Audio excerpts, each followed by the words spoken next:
What is up, Cahir Club? Welcome back to another CahirLIVE live stream. How goes it? I hope everybody's had a wonderful week so far. It is Wednesday, hump day. We are halfway through the week.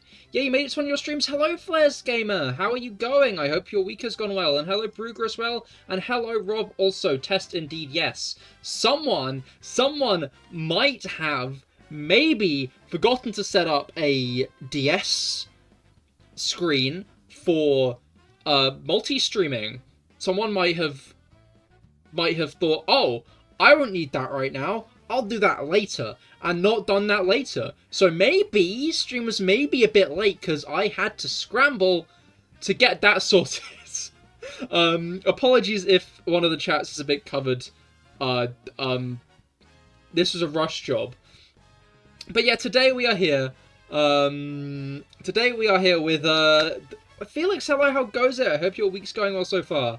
But yeah, today we are here with Professor Layton and the Curious Village. I love the Professor Layton games. I'm a massive fan of the Professor Layton games. In fact, you could argue my whole family has been a large fan of the Professor Layton games because I think initially it was my mother or father who picked the first one up, more for themselves due to the intrigue of that kind of puzzle game.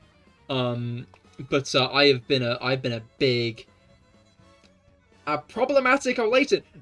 Layton's not problematic. Don't call him problematic. He's not. He's a true gentleman, Professor Layton. Take those words out of your mouth.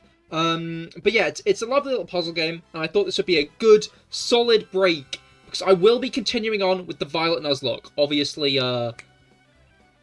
last time, you might have lost. So I'm going to be continuing that, but after a quick Professor Layton break. You know how it is. You know how it is. Sometimes you gotta have a quick Professor Layton break. Clearly you didn't see his tweets from 2009. No! Professor Layton! No!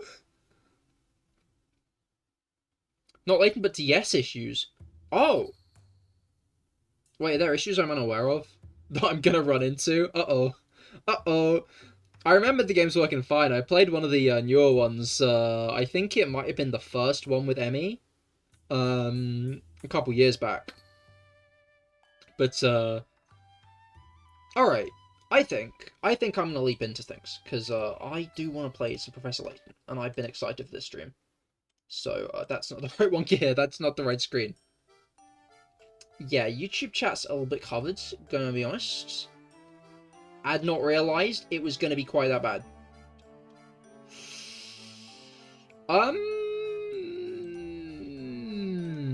If I do a little quick hotfix, I think I can do a little quick hotfix. Yeah, this. And then if I just do it like this, maybe? Just the 3 ones. So yeah, if I do that, I'm going to keep this open so I can undo. Oh, that immediately patched. Okay, I didn't expect that to happen. Oh no, now YouTube is hanging off the edge, I'm realizing. I couldn't see that under the smaller box.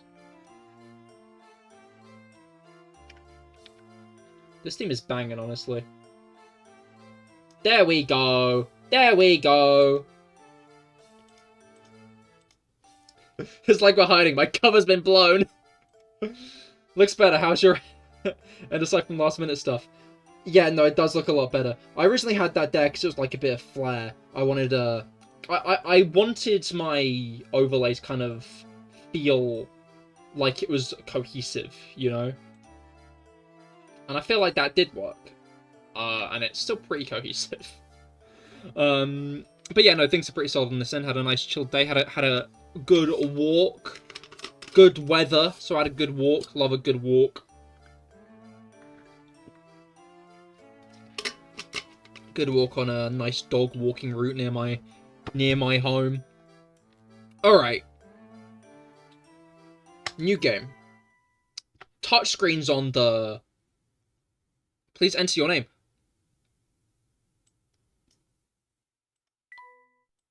What? No. No. Wait, is there no back button?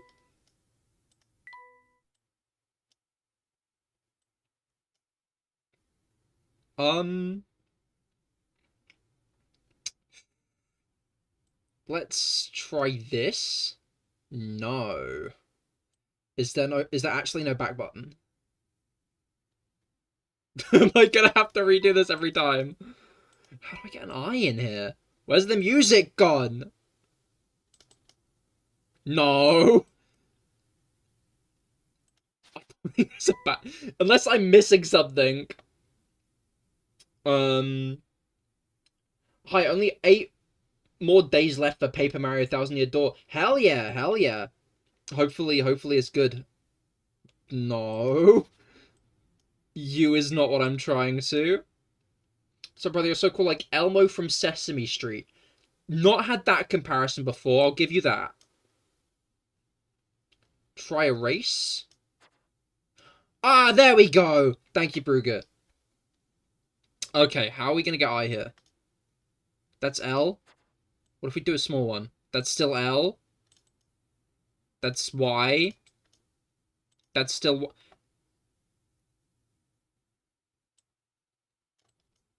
No. No. It does... What if we do this? No.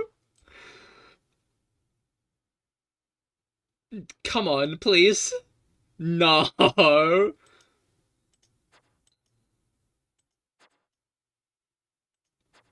Almost.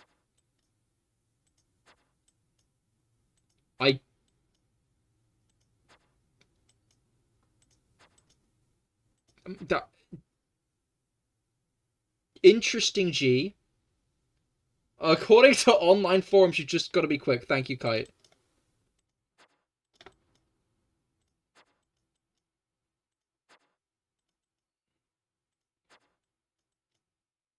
Oh my god, this is infuriating.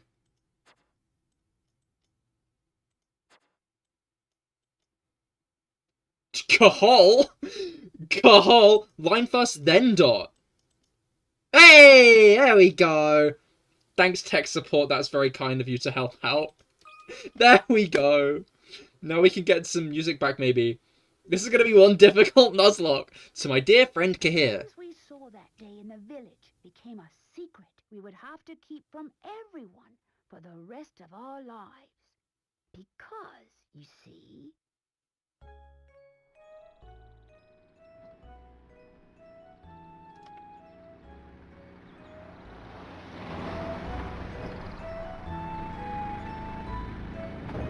Cutscene.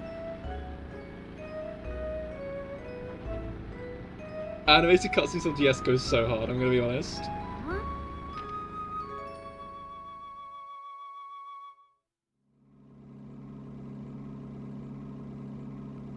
I don't understand, Professor. Why are we going to help solve an inheritance dispute? I didn't even need to read it out. Back to pretending not to watch. No, Kite. Luke, my boy, do you really think I would take on such an ordinary request as that? Oh no, this is an altogether unique and exciting situation, and it has piqued my intellectual curiosity. But I suppose it would be best to explain the case before we arrive at our destination.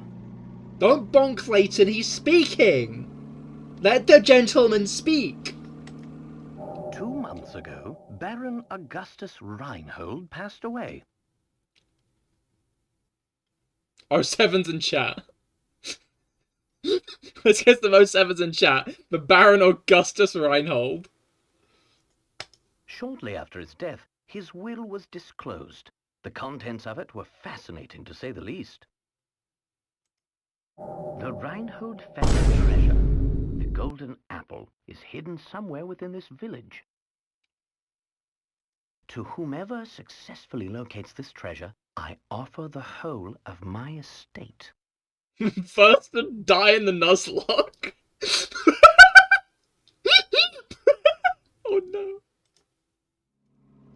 Naturally, those who attended the reading of the will immediately set out in search of the golden apple. But in the end, everybody came back empty-handed. It turns out that no one had even heard of such a treasure existing, until its mention in the will. Wow, that's some puzzle, all right. Quite. Augustus Reinhold staked his entire fortune just to create one more puzzle before his death. Sorry, I'm grinning ear to ear right now. It's been ages since I played a Layton game. I completely forgot that there was going to be, like, voice-acted cutscenes. Is there any combat in this? I want this guy in Super Smash Bros. Ultimate. I think his moveset should just be like, you press a button and it's like, I've thought of a puzzle. And it forces you into a puzzle. Just a Professor Layton puzzle. Unlike the other player has to complete it. What a perplexing individual. I wish I could have met him while he was still alive. I'm loving the DS mic crispiness of the audio. It certainly sounds like you two would have gotten along, Professor. By the way, just what is this golden apple anyhow? Some speculate it's a rare antique, while others say it could be a gem, yet its identity remains elusive. Must be an enchanted golden apple. Otherwise they could just craft it with 8 golden ingots and an apple. But Luke, I can't shake the feeling that this matter is linked to some larger mystery. Something huge. Aha! Is that your famous intuition acting up again, Professor? Well, our first step is getting to town. This is all so exciting. Real. I hope Saint Mystere is ready for the famous archaeologist and puzzle-solving detective, Professor Layton. Let's go. Let's go. Oh, Luke, you know as well as I do that I am no detective. Augustus Reinhold's wife, Lady Dahlia, has asked me to investigate the situation. It seems she came across my name by chance when reading an article about me in the papers. And you immediately decided to take her up on her request, huh? Oh, well, Luke, a true gentleman never refuses the request of a beautiful lady. You guys better be writing this down. They pulled a Magalore epoch with the story rolling on an apple. Or it brings aliens like in Assassin's Creed. Oh yeah, I saw the new trailer for the new game today. I've not played an Assassin's Creed, but that one... I mean, Yasuke? Is that his name? I'm realizing I might have entirely forgotten it. It begins with Y, I think.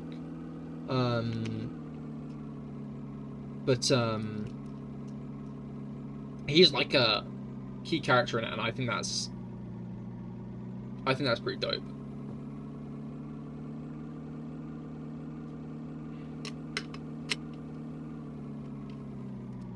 Looks like that one kids cartoon character. The bald boy that's somehow 10 and still in kindergarten. You better not mean Caillou. You better not mean Caillou. Do not compare Luke to Caillou. They need to get that widow like nobody's business. If you say so, Professor. We should be nearing the town by now. Look at the map in the envelope and help me with directions. You got it. What in the... What's this? Lady Dahlia seems to have given us a test. We'll need to decipher this map in order to find the village. Are you saying it might be a puzzle? She wants to see if we're capable of cracking the mystery surrounding the Reinhold fortune. Care to give it a go, Luke? I will do my best. A puzzle like this should be a snap for the apprentice of the great Professor Layton. Very well then, Luke. I'll leave this one to you. Think of it as a warm-up for things to come.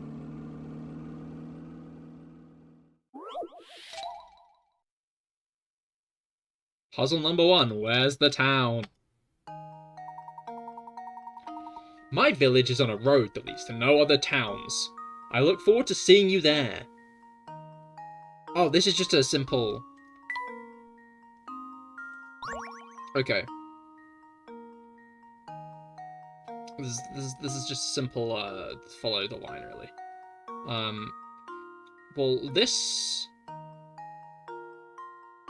So it can't be these two. That leads to nowhere. So this road here leads... You know, I'm just realizing I can process of elimination this with these two here. It's gotta be this one. I think. I'm, like, pretty sure it's gotta be that one. Well, here's my guess. Hey! I'm so smart. Layton's apprentice I'm saves the day. so intelligent. I beat the first puzzle in the game. First try. That's correct. The only town that isn't connected by roads to another town is the one in the upper left area of the map. Looks like you're all ready to start solving puzzles. Too fucking right I am. Well, I'm ready to solve some puzzles, alright? There we go. Now we should be able to make our way to the village. Right you are. We should see it on the horizon any moment now. Huh? Professor, do you mean to say you already figured out the town's location? I'm afraid I couldn't help myself. A basic puzzle like that is easy enough to solve with a glance. Just made Luke do it for shits and giggles. Or to test him. Intelligent. Anyhow, you'd best gather your things, Luke. We've arrived. Screen's just gonna appear on.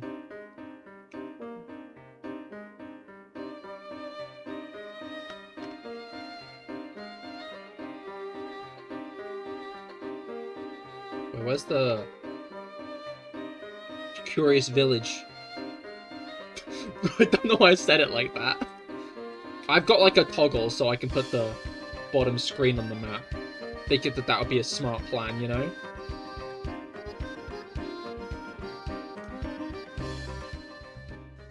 Oh, let's turn the volume down a bit.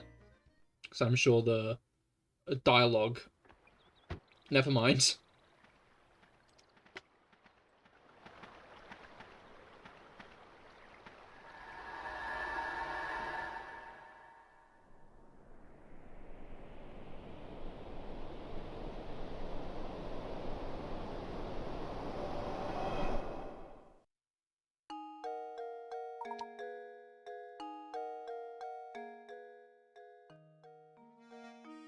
Bit of a precariously placed house, I'll be honest. Twitch emotes don't work. Did you do them through the emote menu, or did you do them through, Wow, indeed, honestly. Thank you for the bits. What was it called? It might be better Twitch.tv, which might be why it didn't work. Interesting. It appears that this drawbridge is the entrance to the village. And we're stuck on the outside. What should we do, Professor? Oh, look over there. There's a man standing on the other side of the river. Maybe he can help us. Tap an area to investigate. The house, the car. Oh.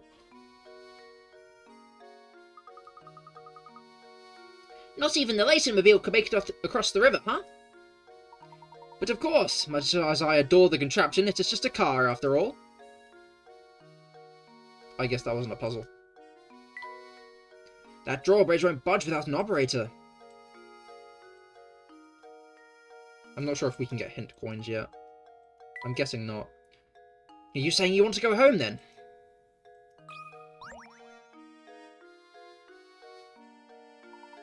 Good day, sir. We'd very much like to gain access to the village.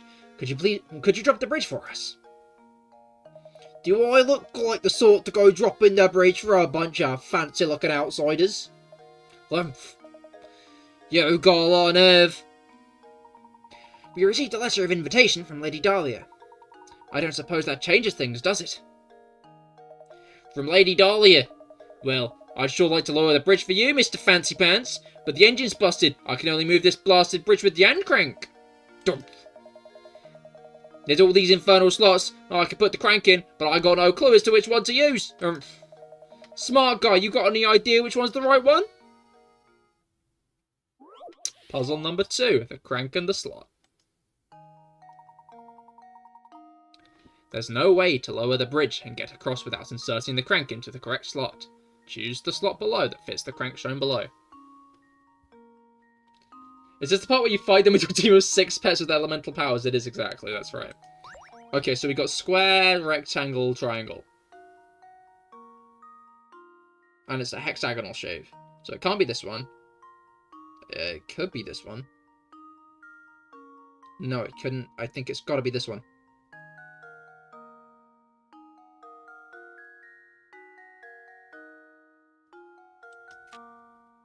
Oh, we can change the view. Okay. You see, you think it's this one. Oh, have I figured it? I might have. Wait, no, it can't be. I think I might be overthinking it, actually. I think it's number 1. Ah, yes, the man employed as the bridge operator does not know how to operate the bridge. Checks out. Maybe the square hole? You got it.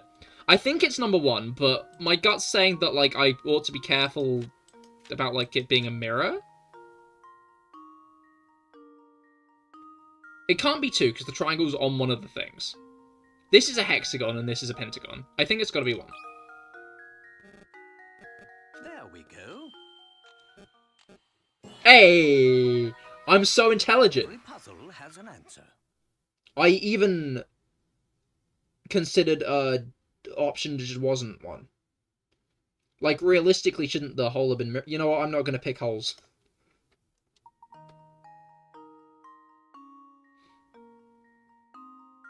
Maybe that was the case, actually.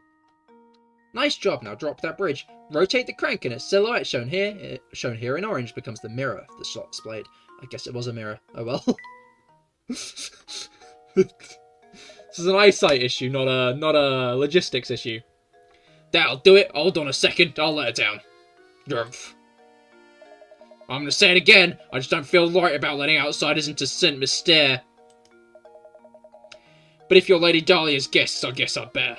At least give her my regards, you hear?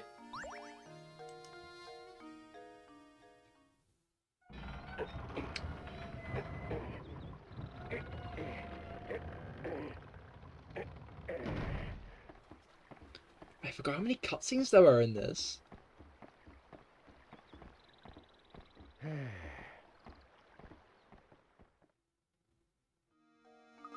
Okay, that was a very quick one. Cahir used more than 50% of his brain power for the first time. Hey, I do Nuzlocke often. Yes, we finally arrived in Saint Mystere. I'm so excited. I wonder what mysteries await us here. Well, Luke, I'm sure we'll find out soon enough. Just be careful not to let your excitement cloud your ability to analyze your surroundings. I say, Luke, this is a perfect time to explain how to move about during our investigation. Give that shoe-shaped icon in the lower right portion of the touchscreen a tap with your stylus. After this, a set of arrows will appear on screen. Tap 1 to head in that direction. So remember, when you want to move, just tap the shoe. Go on then, give it a try. But I want to talk to these people. Oh, hello. Pleasure to meet you. Welcome to Saint Mystere, where our local export is the puzzle. Oh, before I forget, you should know that every time you solve a puzzle, you earn a set number of picarats. The more picarats a puzzle is worth, the tougher the puzzle will be. They say lovely things happen when you gather enough picarats. Imagine that, a reward for solving puzzles. For practice, try this little riddle that your hat reminded me of. Think good and hard before you answer. Puzzle number 3, Strange Hats. These 4 top hats are all the same height, but the length of each brim is different. In other words, the hats are equally tall but vary in width. One of these 4 hats has a brim and height that are the same length. Which hat is it? Oh. It's a Pikachu, a Pika rat. Good point. Alright.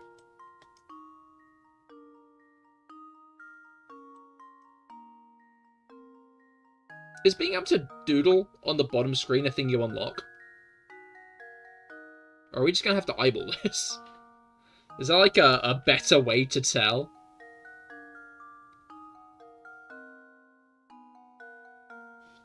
My gut's saying C. Oh, my gut's saying C. There we go.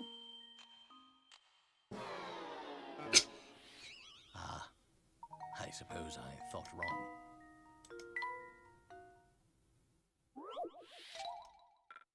Oh no, I'm getting less Picarats now. What have I done? Okay, one of these hats has a brim and height that are the same length. Which hat is it?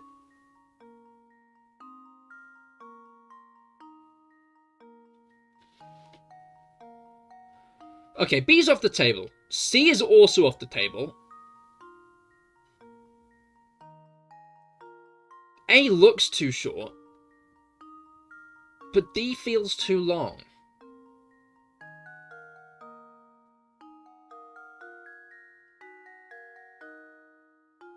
Like, that's why I didn't go with D the first time, is because it's too long. Maybe?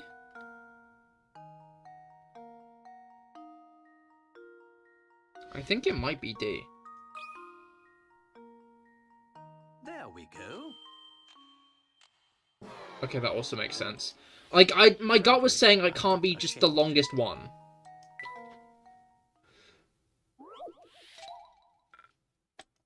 Which...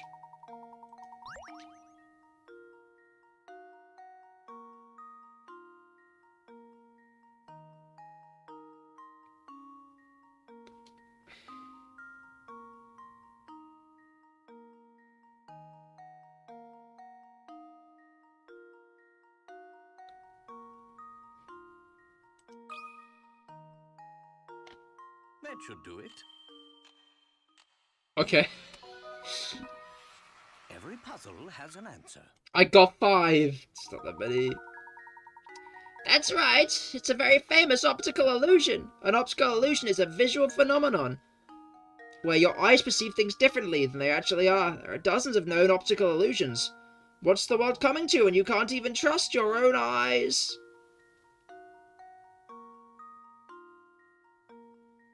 We've never been able to.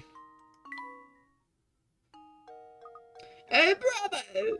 I think you've got the hang of this. If you try your options one by one, you'll eventually find the answer. However, you'll also encounter lots of puzzles that can't be solved by simply trying all the answers. If you answer incorrectly, the Picarats you earn from a puzzle decrease. Tough stuff, It goes to show how important it is to think for yourself and find the answer on your own.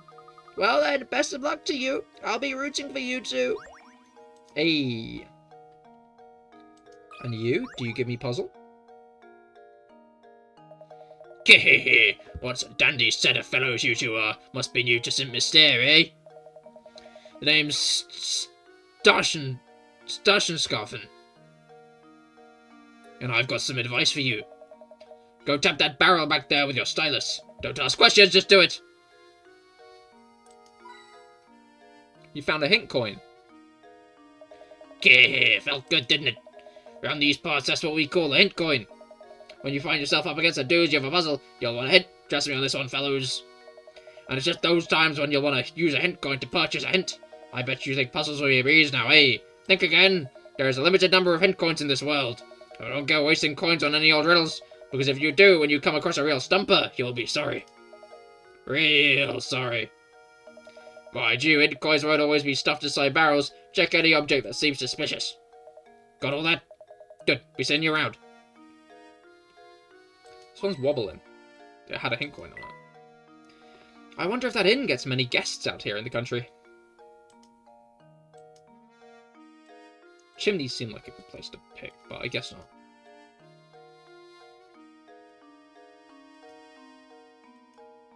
Alright. Wait, there's something on that window. It was a hint coin! I'm so smart. Okay.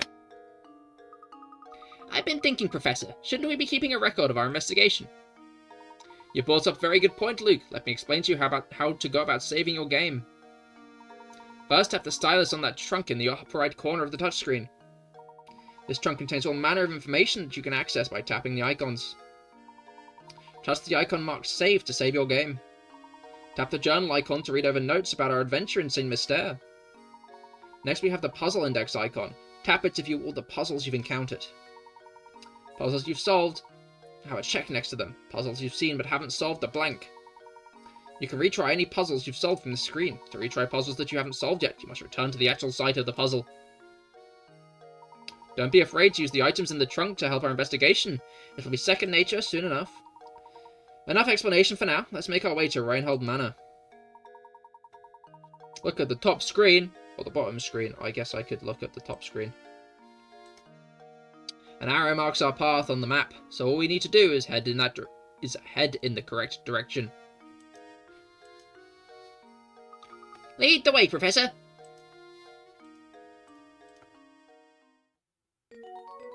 Chapter 1. Reinhold Manor awaits. Make your way to Reinhold Manor, on the east side of town. Yes, I will save my progress. Cahir in the plaza.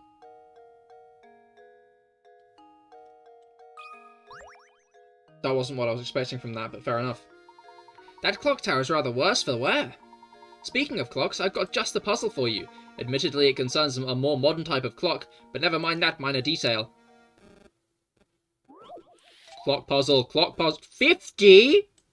So it might be a fucking doozy. Imagine a digital clock like the one shown below. How many times will the clock display 3 or more of the same number in a row over the course of one day? In case you were wondering, the clock this puzzle displays time on a 12-hour scale, not on military time. Okay, we can doodle this one. That's fun. So.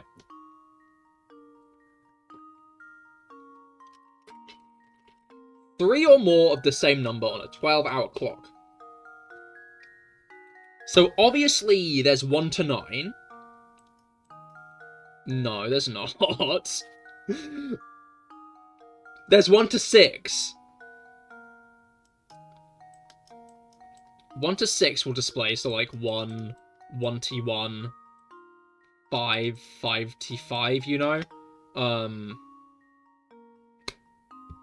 So 1 to 6. So that's already 6. My handwriting's really bad, and I'm using the Pokemon touch typing mouse, so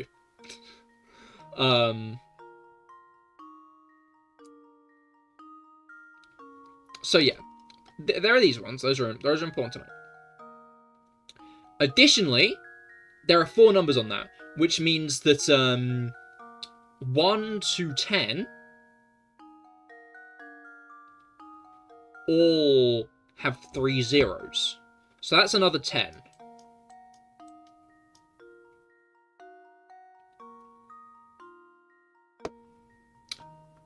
$11 o'clock is interesting, because there are 2 ones at the beginning. Which means that that's another 6, because of the 6 ones.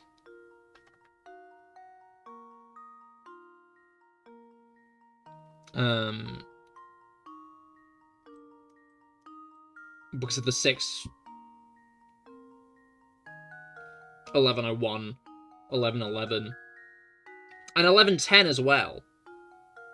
In fact, 1110 to 19 all have 3 ones. Which is another 10.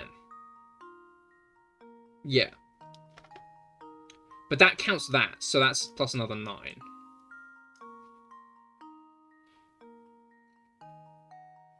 Not seen this one before. Wonder if it's a region exclusive? Maybe? I think I'm playing the American version. Not sure. Okay, so 1 to 6 has... Yeah, 1 to 6... No, 1 to 5. It's a shame there's not a ruler. It's 1 to 5 here. There's not a 666.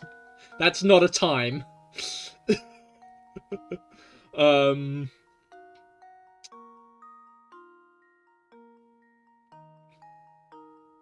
the hour, every hour. All the 11s. And then all the 12s as well. That's plus another 6 and 9, which is another 15.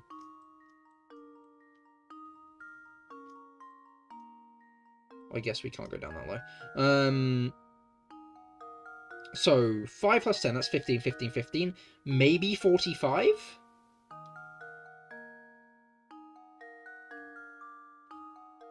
$45 is my current working guess.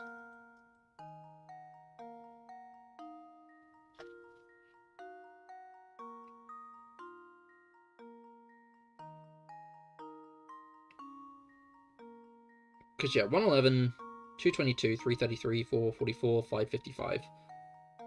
1 o'clock, 2 o'clock, 3 o'clock, 4 o'clock, 5 o'clock, 6 o'clock, 7 o'clock, 8 o'clock, 9 o'clock, 10 o'clock.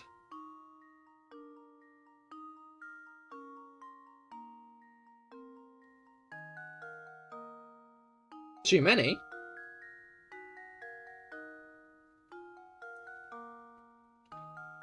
Because then there's 1101. Yeah, no. Then there's 1101, 1111, 1121, but then also 1110, 1112, 1113. And then there's...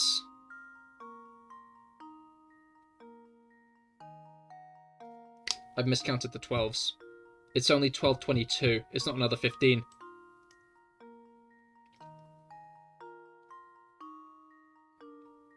In my head, 12 was like 22. So 1222 is, as well as 1211. So 1222 and 1211. Are there any other instances like that? I don't believe so. That's only another 2, which is 32.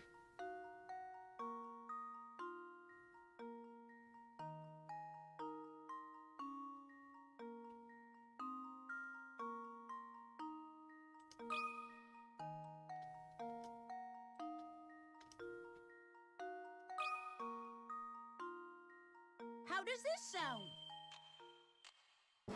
No. Not 32. I'm so Okay. embarrassed. I tried. Oh. 64. I'm a little bit more convinced on 64.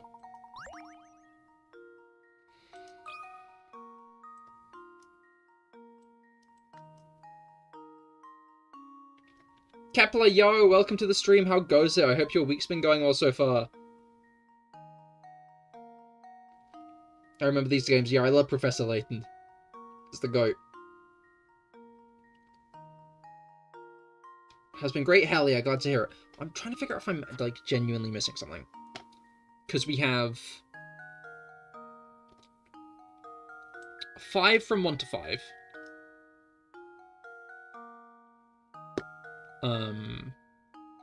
Then we have 10 from all the o'clocks.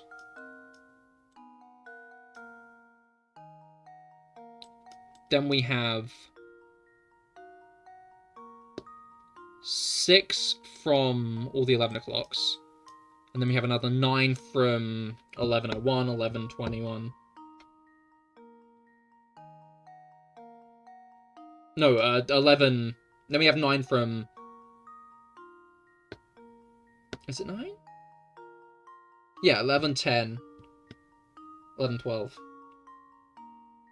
New one soon. Hopefully recover from the latest one in terms of quality. I've heard it's not great. I've not actually played it. I've not played any of the ones past the 3DS, actually. I've only played the DS ones. And then obviously there's... what's it called? 12:11 and 12:22.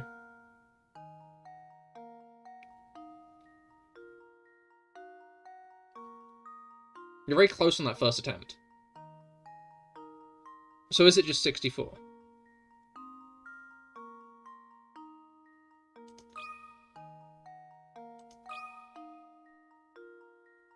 How does this sound? No. Oh, I was sure I had it. The issue is listing out literally, like, every fucking time isn't gonna work.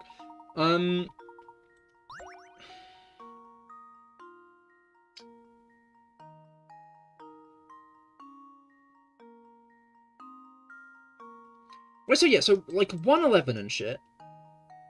So that is 5.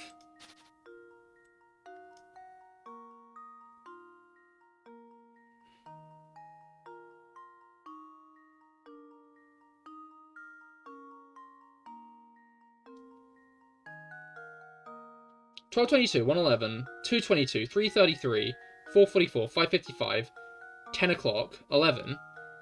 Yeah, but it's a digital clock like the one shown below. It's 4 digits. Which means times like 100 had 3 zeros.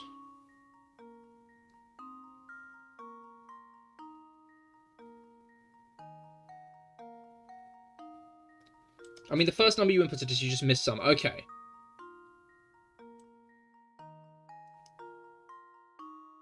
So...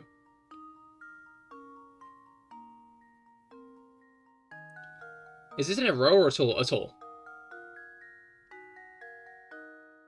In a row. It's in a row. Okay. That's still 5. That's still 5. I just entirely misread the question and went off my own thing. Okay, so it's in a row, which means that the old clocks don't count. So there's the initial 5 of like 1, 2, 3, 4, and 5. Then there's 10 o'clock. All the 11s. Like 11, so like 11, 10. So that's 10. And then 12.22.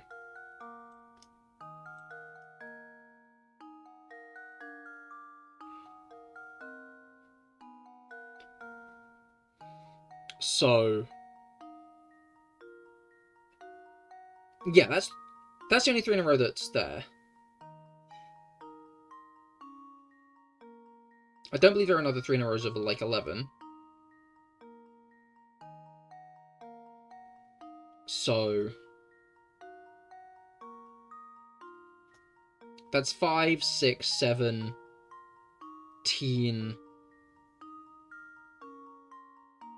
34.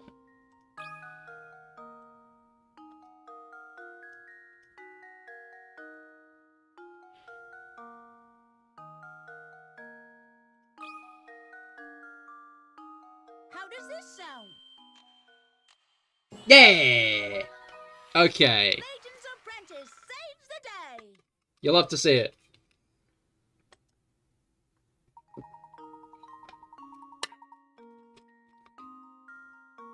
Alright. Very good. A series of 3 or more of the same digits appear 34 times over the course of 24 hours. See the chart above for details. It's easy enough to spot times like a 111 or 222, but many people forget about combinations like 10 or 1112.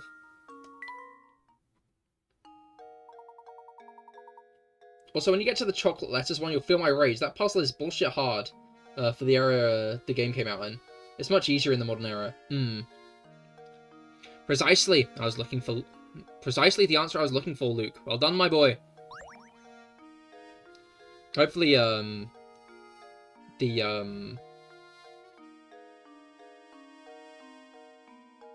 World of Steam has some nice hard puzzles in it. Okay. That wasn't just a random window. It appears to be a clock tower.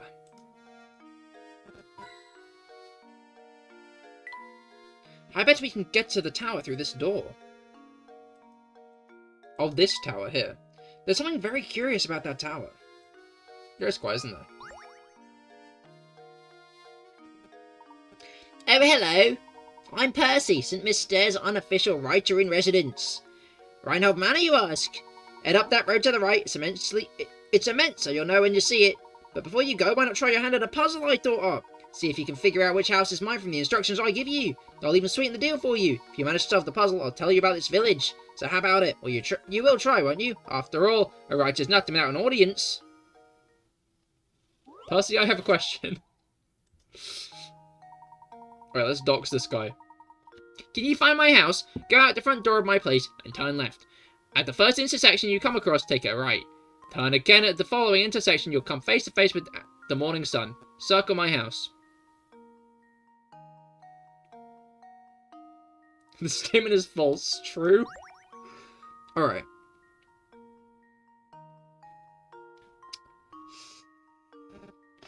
Go out the front door of my place and turn left. At the intersection you come across, take a right. Turn right again at the following intersection. Come face to face with the morning sun. The sun rises in the east, so... This is where we need to... I get it. Okay, it's gonna be awkward about it, that's fine.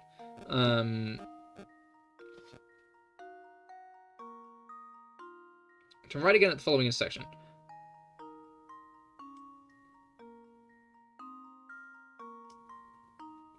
I think it might be the blue house. I'm not gonna...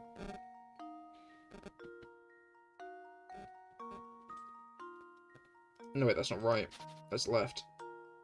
Right. Right. Okay. Left. Can't go right from there. Left, right. Right, that's south. Left. Right. Right. That's north. Left. Right. Right. Oh! No, that's all right. Left. Right. No, wait, that's left. Fuck. Left. Right, right, okay. Skill apart from Diabolical was 10 out of 10 edition. It was. I entirely forgot it wasn't in this game. I was like, oh boy, I can't wait to doodle all across the screen now. The first one I beat was the future one. But in England, the Diabolical box is called Pandora's box. Which is more of a mythological error. Like, mythological reference. Okay, I'm pretty sure it's blue. Because... First intersection you come across, turn right. Take a right. Turn right again at the following intersection. Okay, so out the house left. Turn right, turn right.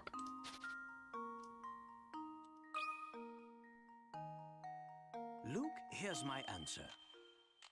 Yeah, I got it right first time. I'm so intelligent, really. Another puzzle solved. Future is best IMO, top tier. I loved Future. I really remember enjoying it. I liked the twist in it. I won't spoil it just in case I do ever happen to play it again. That's right. This is a problem. We're working backwards to get the job done fastest. It takes far too long to check every house individually.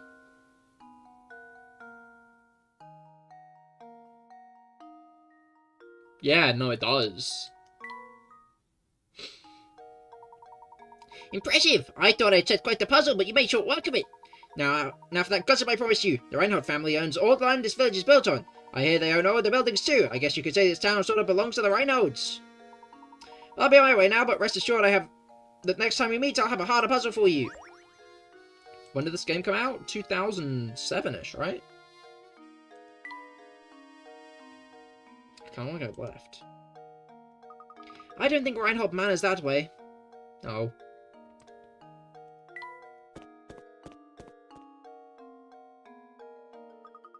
Professor, look at that man standing in the street. He's blocking the path up to Reinhardt Manor. How terribly rude. Perhaps he'll move for us, but I have a feeling he has no intention of doing anything of the sort. Let's get some hint coins first, right?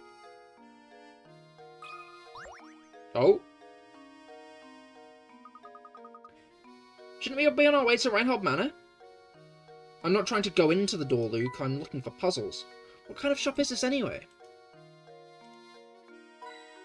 A hint coin in the bag. A man is blocking our path to the mansion. Also, I'm pretty sure that at some point they made it so that an exclamation mark only appeared when talking to a character if they had a puzzle. Hold up. Ever seen you two here before? There's a couple of fresh faces like yourselves doing here. We're here by invitation of the Reinholds. Now, if you'll excuse us, we have business through the gate.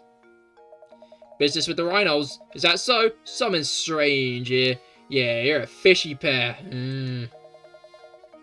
I don't trust you, that's for sure, but I'll let you pass if you can solve this riddle, see? Just to warn you, it's a tough one. It definitely isn't going to be easy, is it? No way. Definitely not going to be easy. I think he borrowed your sister's copy of this game, played it through back in 07. Ah, fair. 40 picker as this might be. Here we have 8 small weights that all look the same. However, one of the weights in the group is slightly lighter than the rest. Using the scale 2 times, can you find out which of these weights is lighter than the rest? So, which weight is the light one?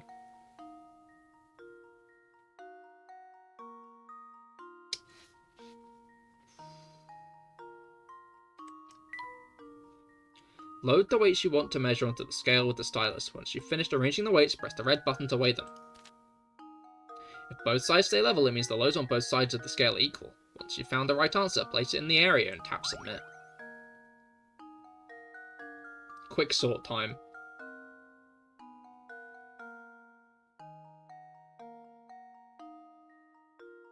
Also, it's random every time you run this. Oh, interesting. Okay, there is a restart button. Okay, so first things first. Let's just load up all 8 weights onto the thing, right? Although, I guess statistically... I'm trying to think if there's a better way to do this.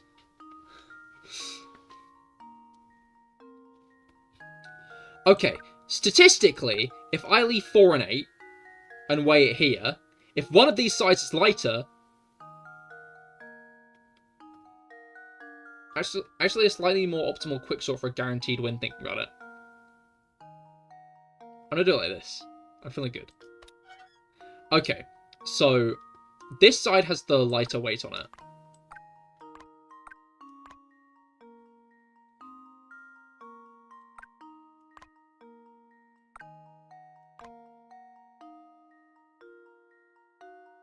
Now there's a 1 in 3. A 1 in 3 that 7's the lighter weight. And if it is... Wait. No, this is the heavier side. 1 to 3's the lighter ones.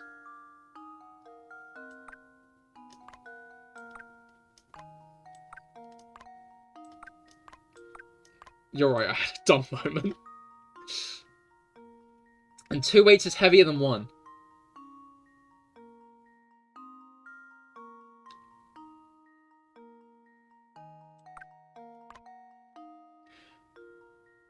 We know that 8 has to be a regular weight. That's still a 1 in 3. But we can only use the scales twice.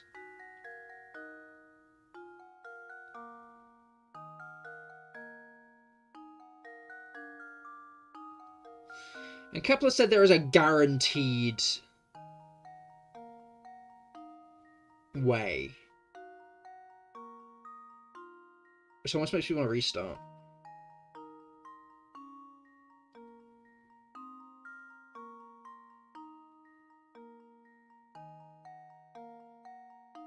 Solution, don't read this, solve it.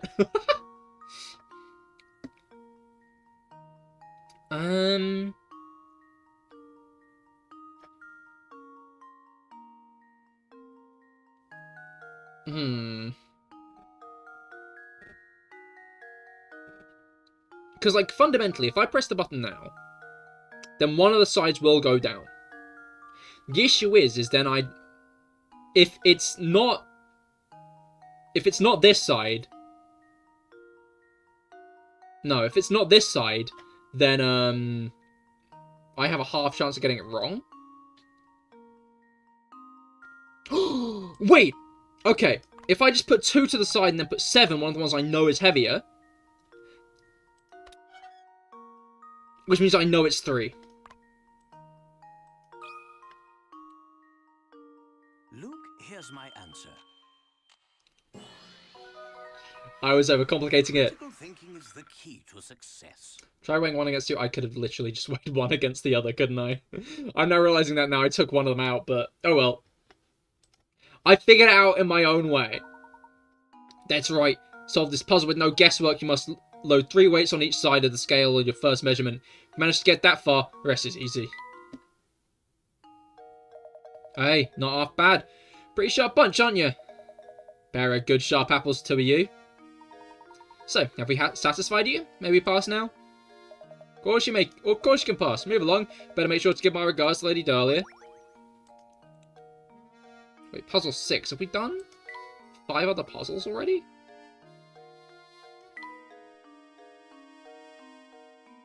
Oh, yes we have. Solution for force wind. Step 1 is to weigh 1, 2, 3 against 4, 5, 6. Compare 7 and... if level, compare 7 and 8. If not, weigh 1 against 2. Weigh 1 and 2, or 5 and 6. Level, you know the missing element is lightest. You found the force wind. I did! Alright. The golden apple.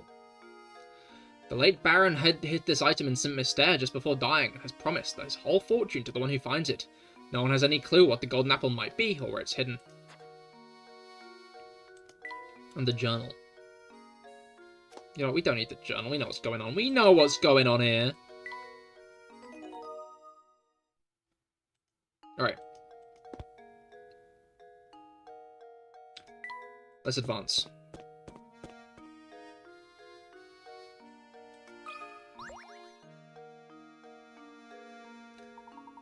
And just who might you be?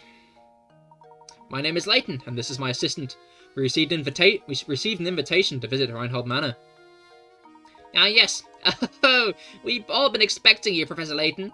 But oh, you'll have to excuse my skepticism. Can't trust anyone these days, you know.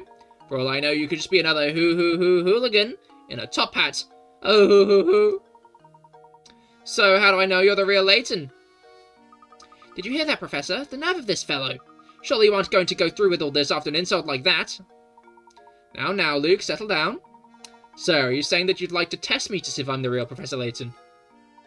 Precisely, Professor Layton. Now, if you don't mind, would you please solve this puzzle for me? I know it is in an underground city. I found it in Minecraft. Oh, yeah. Where you gotta be quiet. What the fuck is this one? Get the 3 wolves and the 3 chicks seen below on the other side of the river while obeying the following conditions. No more than 2 animals can ride the raft at the same time. There must be at least 1 animal on the raft in order for it to move. The more wolves and chicks stay on either side of the river, the wolves will leave the chicks, and you'll have to start over. You can move the raft as many times as you like, but this feat can be accomplished in as few as 11 moves. Out of curiosity, I thought you were going to stick with Pokemon. Why the shift? I've been itching to play Professor Layton on stream for a bit, so I decided to play Professor Layton on stream, you know? No need to chain myself to Pokemon. Pokemon will still be my main content, although this week might have other games I haven't played on stream before in the future.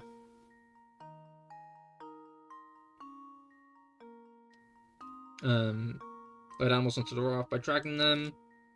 When the raft holds 2 or more animals, slide your stylus and move across. Based on what? Okay, so if we move 2 wolves across first.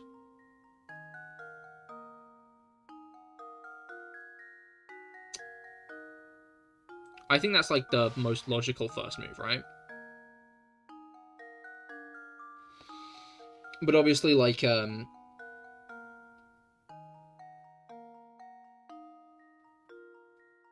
moving back. Oh, we have to have something on it to move it back.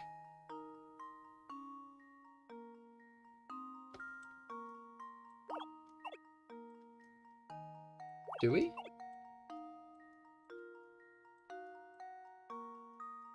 Maybe. I don't know if we had to, but,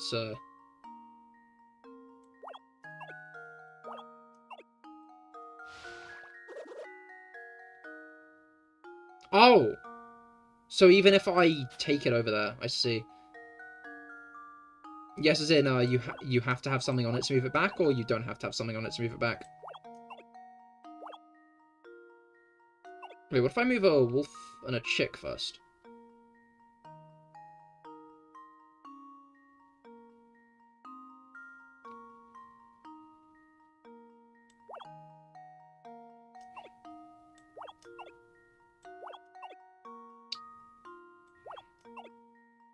There needs to be a thing on it. Okay.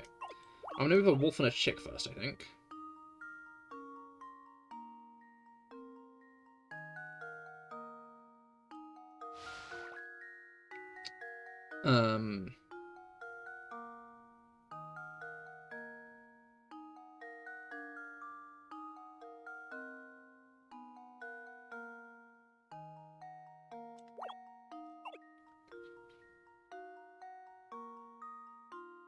Then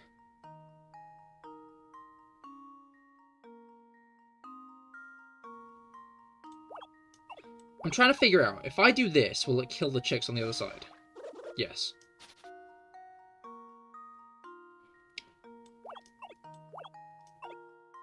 Two wolves, twice is the clear play. Oh, right, yeah.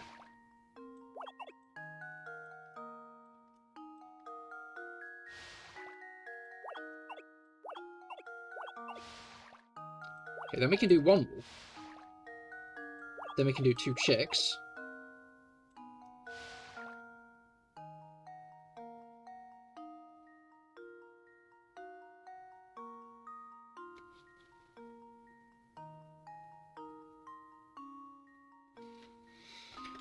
A wolf needs to come across here, or it'll kill the chick. But once they arrive, there will only be one wolf and one chick.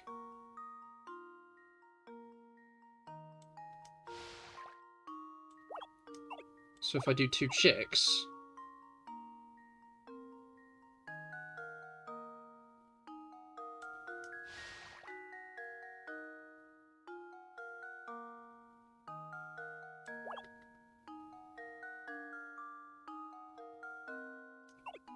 then the wolf, take another wolf, two wolves. Take a wolf back. Take the other wolf. I think that does it in 10, not 10, 11.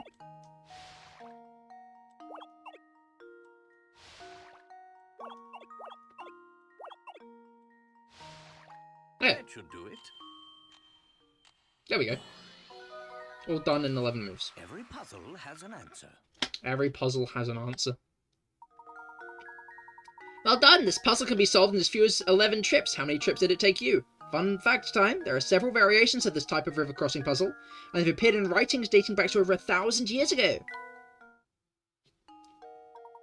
Oh, do excuse my earlier rudeness.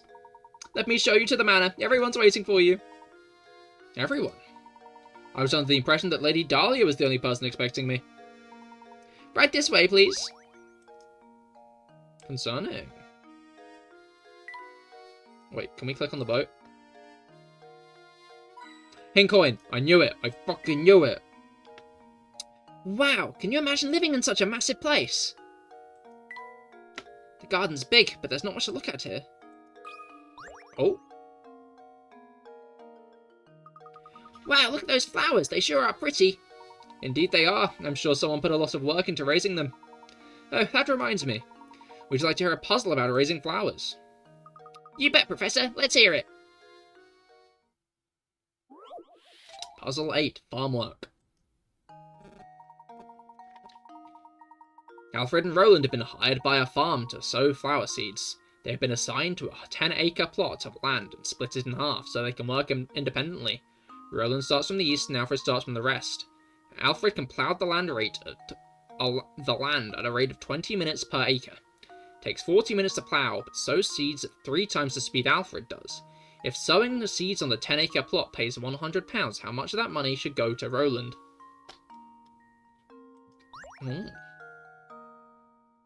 Fun fact, if your success rate is too low, it's actually possible for you to never unlock the last extra with pick rats, even with all the puzzles solved. You need a new playthrough. Huh. I mean, I guess that's the goal, bluntly. Not the goal, like a vaguely deliberate soft lock, if that makes sense.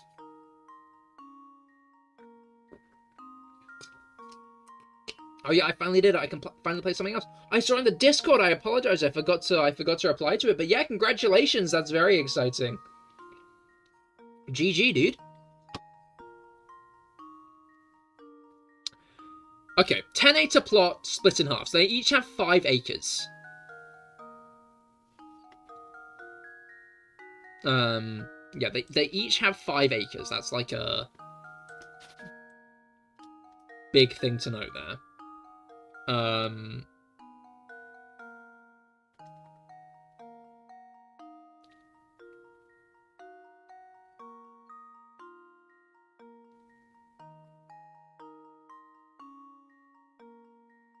Okay, I see. So Alfred can plow at 20 minutes per acre, but takes 40, and then Roland takes 40 minutes.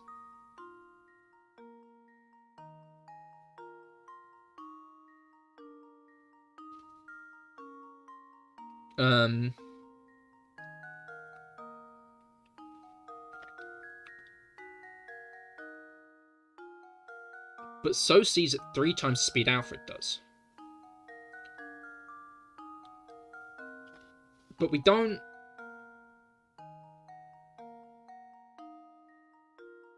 What isn't given to us is how long it takes either of them to sow the seeds.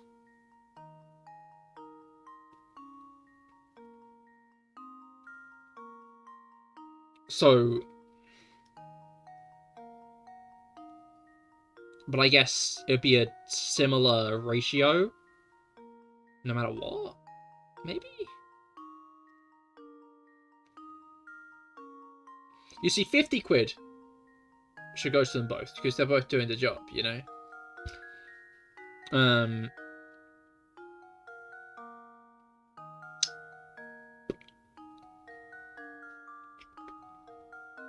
So I need to figure out how long it takes each of them to plow the land and then ratio it. Okay, let's say...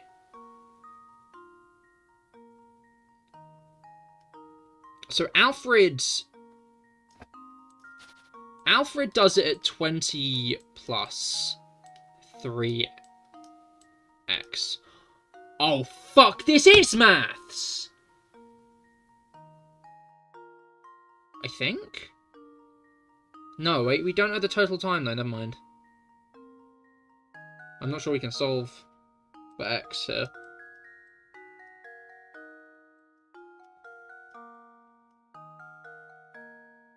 It's not actually CoolMath. It's not CoolMath.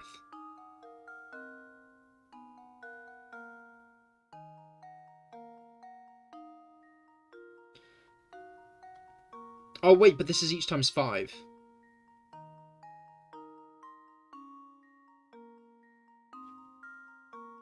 So that's all this times 5. So that's 100 plus 15x.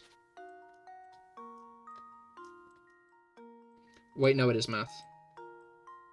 This is math. 100 plus 15x. 40 times 5 is 200, obviously.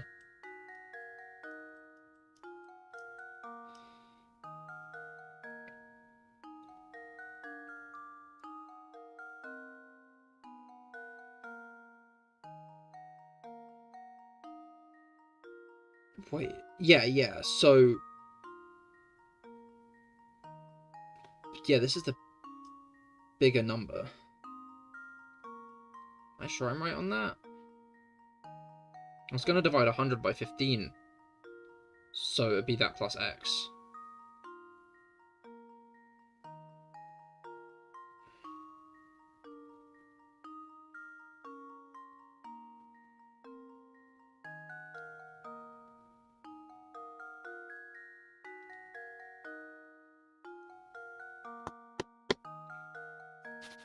You're right, it is a trick question.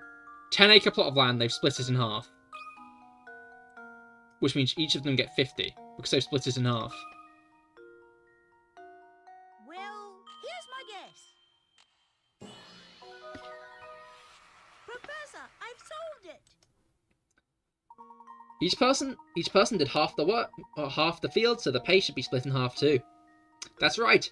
The beginning of the problem says the two men split the 10-acre plot of land in half so they could work independently. In other words, they both had the same amount of work assigned to them. Since each person did half the work, the pair should split the 100 right down the middle. Each person gets 50. So I was right when I said each person should get 50. Correct. Good thinking, Luke. Any more puzzles around to investigate? There's another hint coin. Right.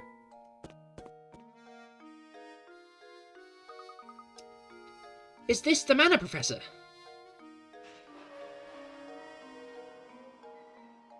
Cinematic. It's positively gigantic! Just look at the size of it! It certainly seems like we've come to the right place. We did it. We chapter solved. Pat on the back, everyone. We did it. You got to go, it's getting late, and you've got accordion lessons tomorrow, so goodbye and good luck. Understandable, Ruger. I hope you have a great rest of your day, and best of luck with your accordion lessons. The Professor and Luke finally arrive at Reinhold Manor. Let's head in, shall we? Yes, sir. Let's do it. Let's do a quick save.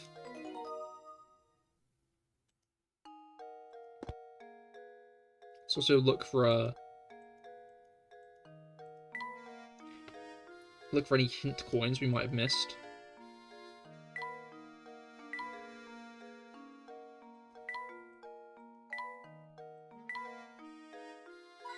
Hey, there we go.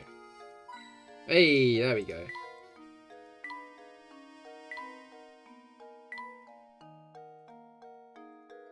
There have generally been about 2 hint coins per map, so maybe I should just go on that assumption.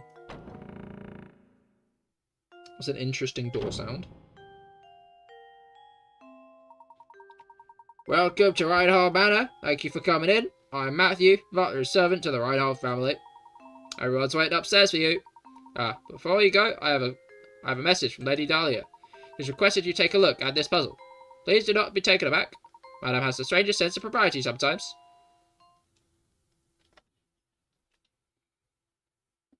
To move a match, hold it by its center and drag it. To rotate the match... Oh, I see. This is one of these kind of puzzles, huh?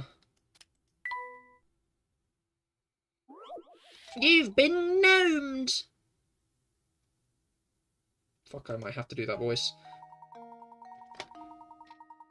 The matches below are arranged in the shape of a dog. The poor little guy was just minding his own business when a car came barreling down the road and ran him over. Move 2 matches to change the picture so that it shows the dog after the accident. All puzzles are a matter of perspective, so don't assume that you'll be looking at the dog from the side by the time you're finished with this one. Oh, that's easy then.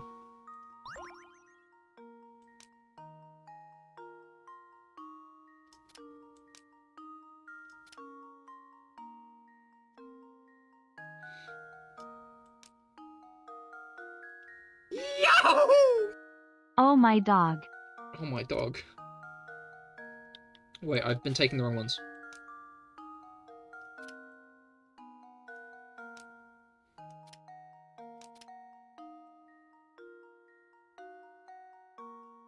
Wait, what do you mean moves left to 0? Oh, because yeah, okay, cool. I did it wrong again.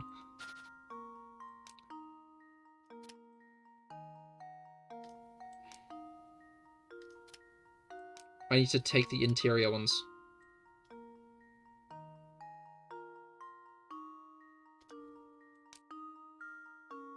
Like this. No, that's too out there. Is it? Yes. Maybe. I don't know. I'm guessing there's a margin of error.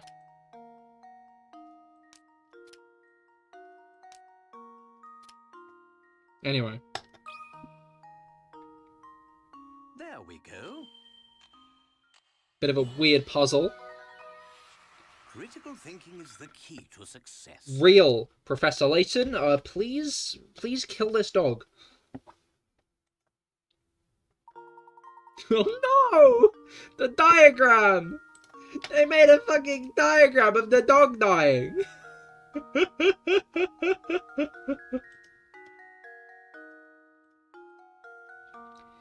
The car flattened the poor dog. Let's be a lesson to be aware of your surroundings when driving. Glad they've instilled this lesson in us. That's absolutely correct. My commendations, sir.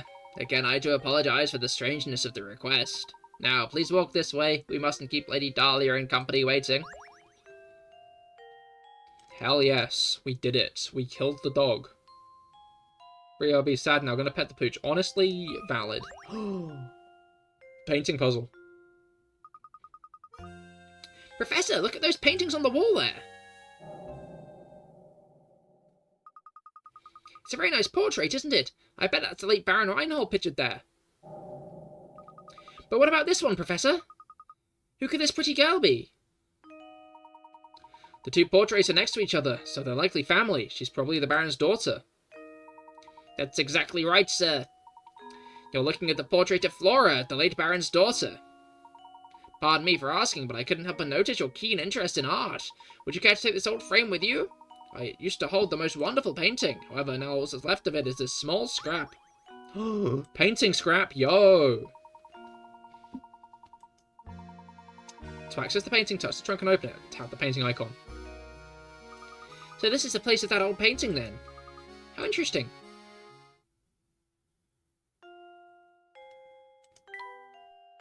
We are not allowed downwards, in which case the chandelier casts a lovely glow. Could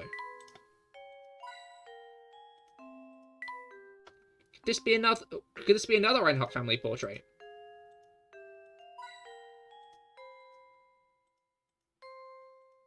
Alright, again, my general 2 coins. Well, I gave you what got to go. Fair enough, Kepler. I hope you have a great rest of your day. Cutscene. Hope you have a great rest of your day. Oh? Phineas? Oh, you must be Professor Layton, I presume. It's an honor to make your acquaintance. Oh no, the pleasure's all mine. Oh, no! Luke, No! Come back, sweetie! Off she pops. Honestly, why am I constantly surrounded by incompetence? This is a disaster! Whatever is the matter? Oh, this is simply terrible. My dear sweet baby, my Claudia! Hey! Hello, my voice broke glass. I hope your week has been going well so far. We're playing Professor Layton today. We're playing Peak. You're Claudia. Sweet, sweet Claudia, my little honeykins, my smoochy pie, my baby! Matthew!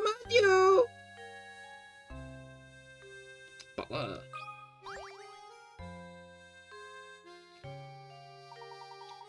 Madame, what is it? What in the world happened? My little Claudia got scared and ran off. Didn't you see her dart out the room? I must have missed her. I'm terribly sorry, madame. Oh, you're just useless, aren't you? Professor, you didn't see which way my baby ran off to, did you? Your baby, madam. You're referring to that white cat? I saw it run out the door a moment ago. What? And you simply stood there and let her escape? Well, she is a cat. They're animals, after all. All animals must run about from time to... You fool! She is not just a cat, she has a name, and that name is Claudia Reinhold. She is a delicate flower, and she's simply a mess when I'm not close by to comfort her. Matthew! Matthew, I need you to find Claudia and bring her back immediately!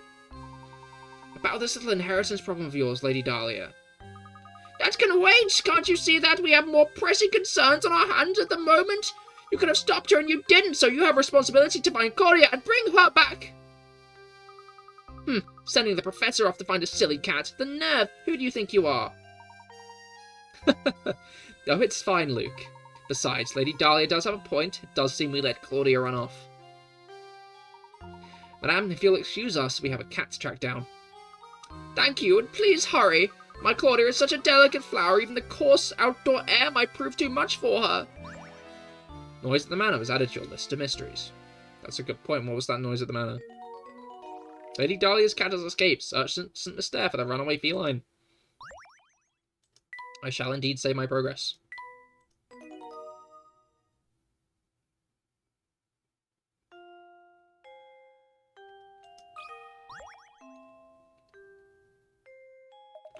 Dahlia's always fond of that cat.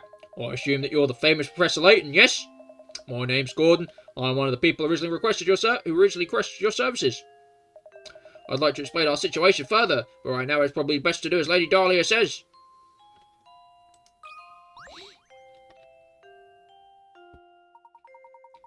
The name's Simon. I'm Baron Reinhardt's nephew. My father is the little brother of Gordon there. Or rather, he was until he kicked in the bucket, as they say. I thought that's too nasally. Kicked the bucket, as they say. But I digress. So you're the famous Professor Layton. Poof, I thought you'd have more presents. Well, never mind that. I take it that you won't mind if I throw a puzzle your way. It shouldn't prove difficult for a man of your ability. Yes, if you're as good as they say, this shouldn't amount to much more than a distraction. Puzzle 11. Arcanine. Arcanine! As shown in the diagram below, you have 1/4 of a circle. Within this circle is a rectangle ABCD, which touches the edge of the circle at point D. Assuming that point B is located at the center of the circle, how long is the diagonal line AC?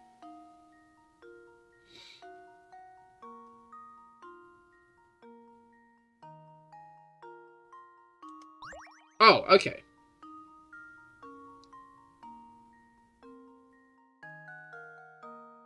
What the fuck?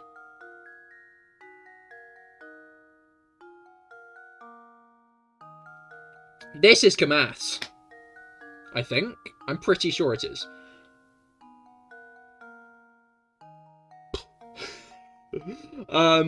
Okay. As shown in the diagram below, you have 1/4 of a circle. Within the circle is the rectangle ABCD, which touches the edge of the circle at point D. Assuming B is located at the center. Okay, so 5 inches, 5 inches. We know that the side is 10 inches. This little bit here is going to be the important part, this bit here. Because if we can find this, then we can Pythagoras this, is my thought.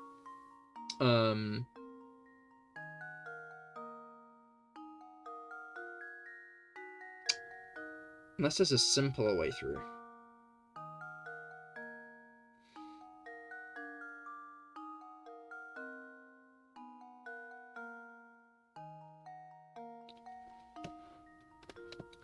So this is the radius of the circle. 10 inches is the radius of the circle.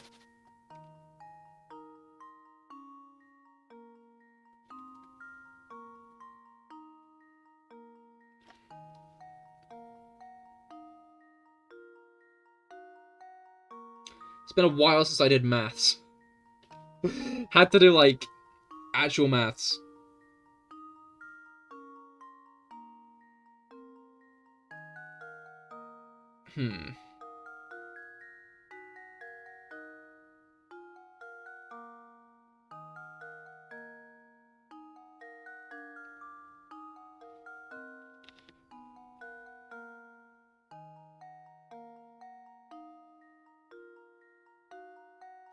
It's interesting they don't give you a calculator in this, which is making me think we don't need a calculator, maybe.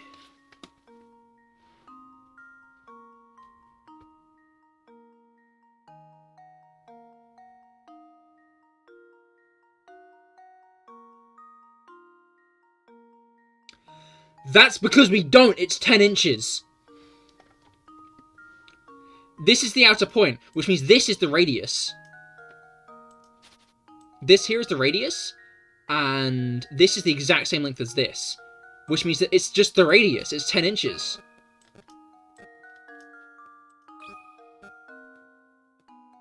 Luke, here's my answer. Yeah! Another puzzle solved. I'm so intelligent. What's maths? Who knows?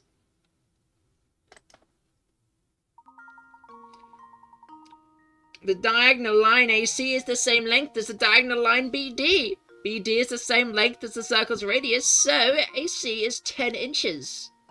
Righto!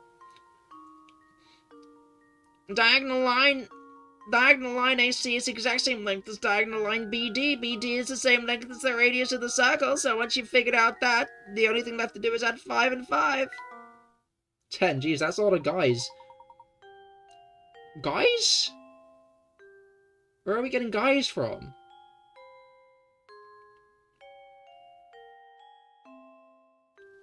Oh, it appears you're the real deal, Professor.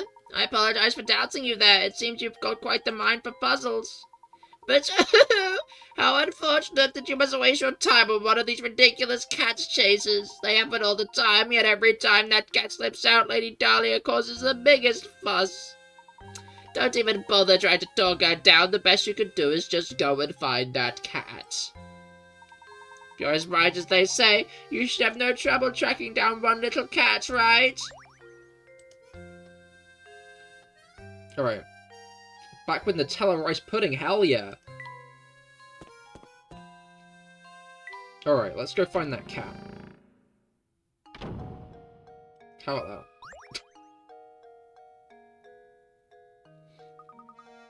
Professor, there she is! I knew that was gonna happen. Drat, she ran off. We can't stop now. Let's give chase, Luke.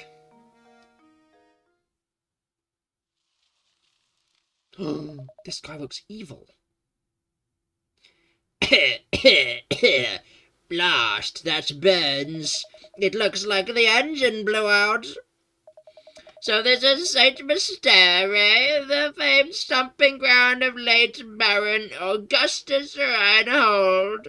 I wonder what kind of tricks the old coot set up to in this village before he shuffled off. Oh, Layton, you ridiculous dandy, just you wait, all the treasure you seek will be mine.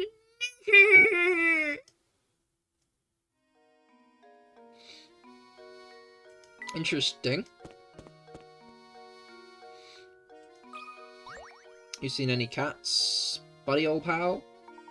Oh, it's you, mister. Please, just call me Ramon.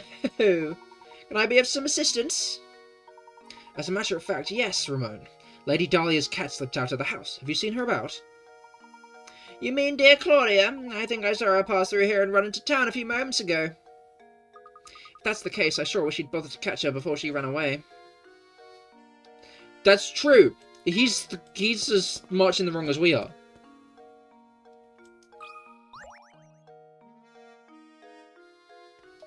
You need something? You do, don't you? Yep, I can see it on your face. An open book is what you are. Excuse me, but you didn't happen to see Lady Dahlia's cat come through here a moment ago, did you? Ah, it's a fluffy white killer, yeah? I think she ran towards the court square. Yeah, she went that way. I see, thank you. Think nothing of it, buddy. If only all questions are as easy to answer. Well then, I'll be off now. Who would have thought he'd turn out to be such a nice guy? Shall we head for the town square then? Indeed, let's be off. Hold on, let's take a closer look at what's behind that blue door. Do you see it? That blue door over there appears to be open a crack. Care to take a look inside? Fucking nosy, Professor Layton. Candle. Look here, my boy. This extinguished candle reminds me of a simply wonderful puzzle. Professor Layton breaks and enters. Number 15, how many are left? Professor Layton breaks and enters. And then immediately is like, this reminds me of a puzzle.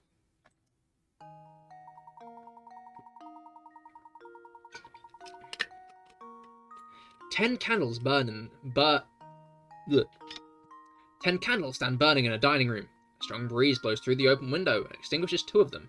Checking back in on the candles later, you see that 1 more candle has gone out. To make sure no flames go out, you shut the window, assuming the wind doesn't extinguish any more candles. How many candles do you have left in the end?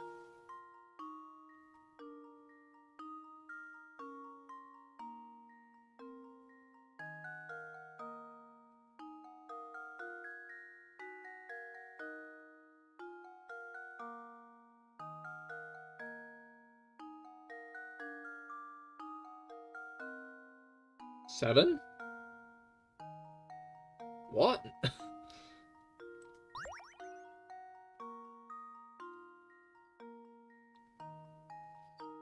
10 candles stand burning in a dining room. A strong breeze blows through an open window and extinguishes 2 of them, so there are 8 left. Checking back in on the candles later, you see 1 more candle has gone out. To make sure no more flames go out, you shut the window, assuming the wind doesn't extinguish any more candles. How many candles do you have left? 7?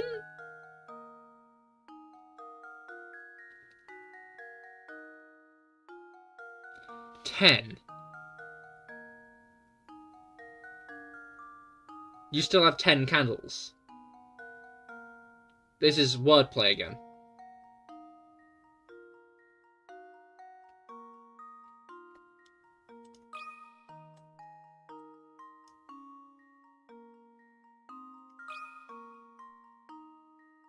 Well, here's my guess. I've let you down, Professor.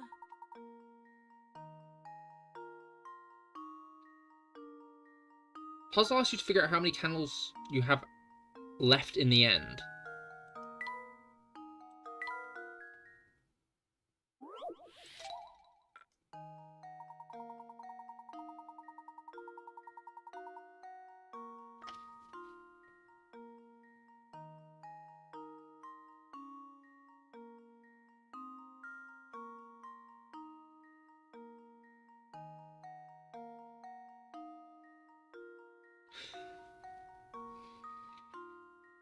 Ten candles stand burning in a dining room. A strong breeze blows in through an open window and extinguishes 2 of them. Checking back in on the candles later, you see 1 more candle has gone out. To make sure no more flames go out, you shut the window, assuming the wind doesn't extinguish any more candles. How many candles do you have left in the end? It tells you.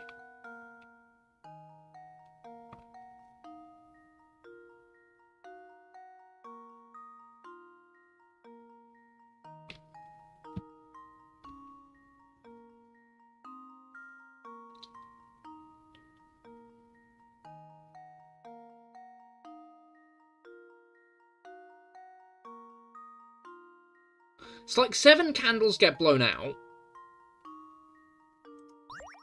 Not 7. 3 candles get blown out. But I'm trying to figure out what the... Like, I feel like there's wordplay here, right? Is it just 7?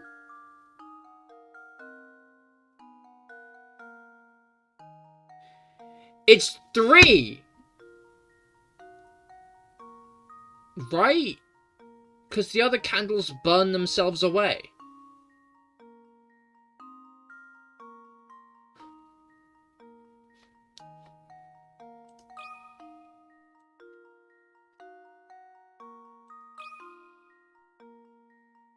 I think I've got it. Yeah! Layton's apprentice saves the day.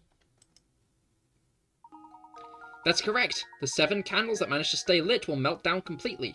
The only candles in the room that will remain are the 3 that were extinguished by the wind. Therefore, stay intact.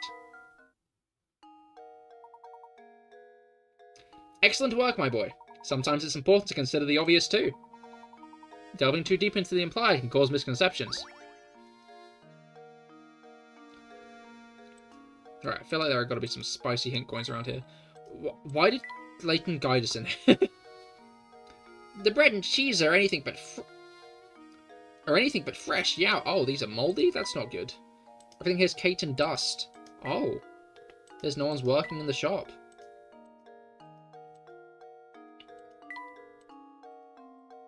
There's a hint coin. I already tried it there.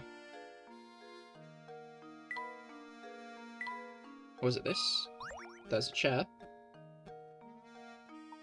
There's something I find very charming about this chair. Oh, that reminds me, Luke. Have you heard of this one before? I like the professor can just see anything and be like, puzzle time. Alright. A new A new multi-purpose event hall has been built in the centre of your town. It will be used for everything from concerts to sporting events to conventions. With the hall complete, it's time to order the chairs. 5 chair designs labelled A through E are being considered, but out of all the designs, only one chair is completely suitable for the auditorium. Which chair is it?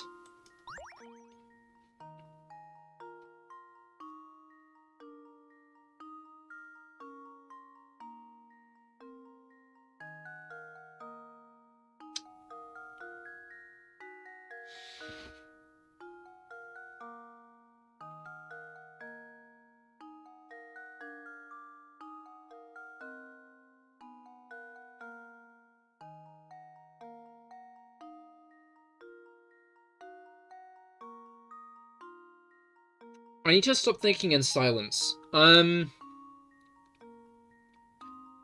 it's multi-purpose, built in the center of the town.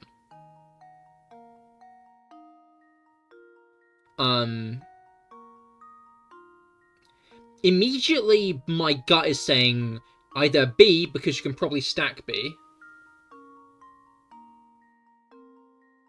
or D, because D can rotate. If it's in the center, then you need something that can rotate.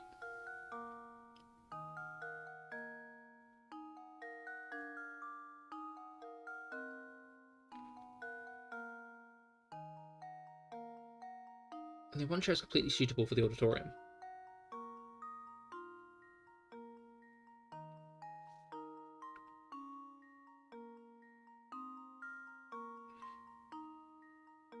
Used from everything from concerts to sporting events to conventions.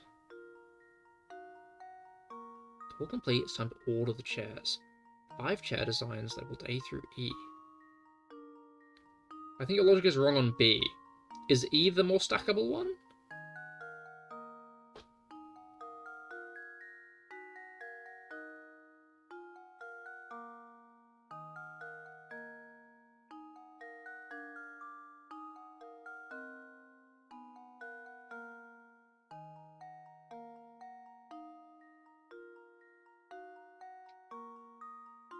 Only one chair is completely suitable for the auditorium.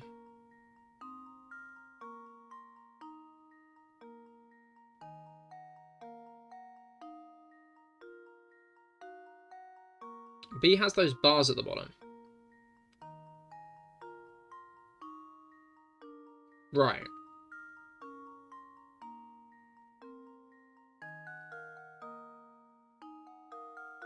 I'm not following. It does, that's true. Or do you just mean that couldn't... Oh, yeah, because it couldn't stack then, you're right. So, D and E are probably the... Because E can be stacked.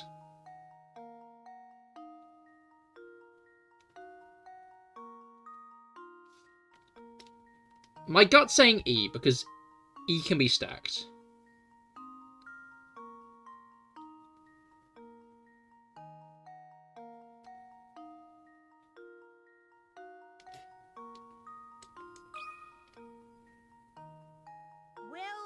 Here's my guess. I got it right! I probably was not correct, but I was right, you know? I got the right answer. Was it for the right reason? It was for the right reason! Ha ha ha! Hey! That's right, of all the designs, only E can be stacked upon itself. In a hall like the one described, each event requires a different number of seats, and thus a change in seating arrangement. The sort of stability of E makes it the best chair for the job. I'm so fucking smart! Well done. I suppose this puzzle was too easy for you, my boy. I found a painting scrap. I guess that's why it directed us into here, to be like, hey, you can get the painting done. Touch a piece of the painting to go to the screen where you can place the selected piece. You can also enter the placement screen by tapping the yellow arrow at the top of the selection screen. Turn to the selection screen by... Okay, so this is move the pieces, placement, stylus, slide them around, circle, rotate, 20 pieces to reassemble the picture. With whole pasting back together, something good will happen. Okay.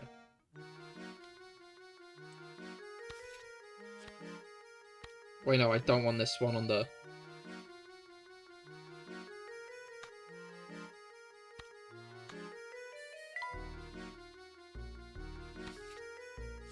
Can I not put this away now that I've, like, taken it out of this box? Oh, that's true. I don't know which corner this is.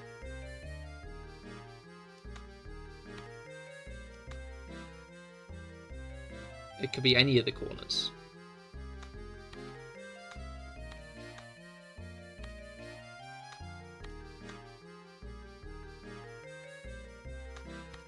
Okay, these two don't look like they go together. That looks like a chair. I'm guessing this goes here.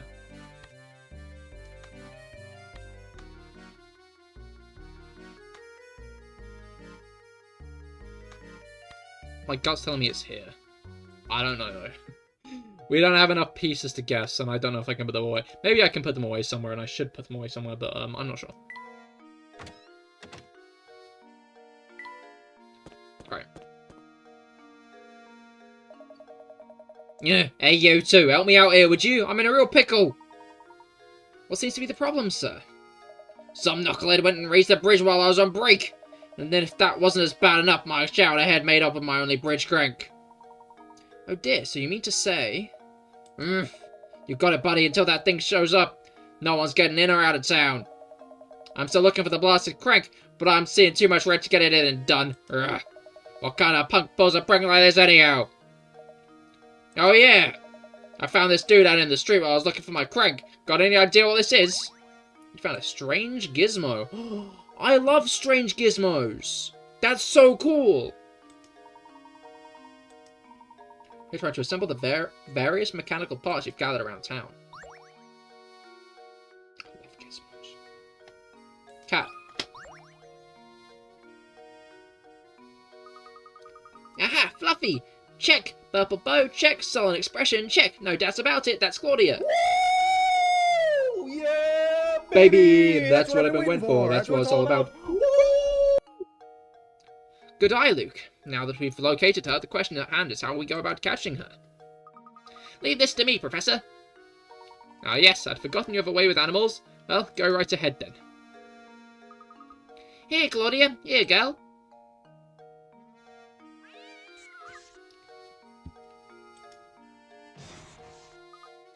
Aye! Off she pops. Luke, are you alright? I'm sorry I wasn't much help, Professor. She's feistier than I imagined. Oh. Ugh. Huh? Yeah, I saw that cat. She almost scratched out your eye. I bet your eyes would be easy to scratch out, Deke. I could scratch them out right now. I shouldn't. But I could. Gotcha, you say? Expert, oh thanks. I like living. Did you see that ferocious beast? I'm not going anywhere near her. Could you at least tell us in which direction she ran off? I saw that. I saw that killer scurry off westward. She had fangs the size of daggers. Westward makes sense. Oh, I almost forgot. We ought to visit the local inn and see if we can't procure some rooms for the night. Sounds good to me, Professor. I was certain I saw an inn near the entrance to the village, just south of the plaza we're in. Let's head over right now and see if we can't set up something for lodging. Not cat. Building. It's just pens as far as the eye can see. Bleh. I'm starting to think it's pens as far as the eye can see. There's a framed forms on the wall. What? Okay, we have walked into this man's house and we are judging him and his design choices.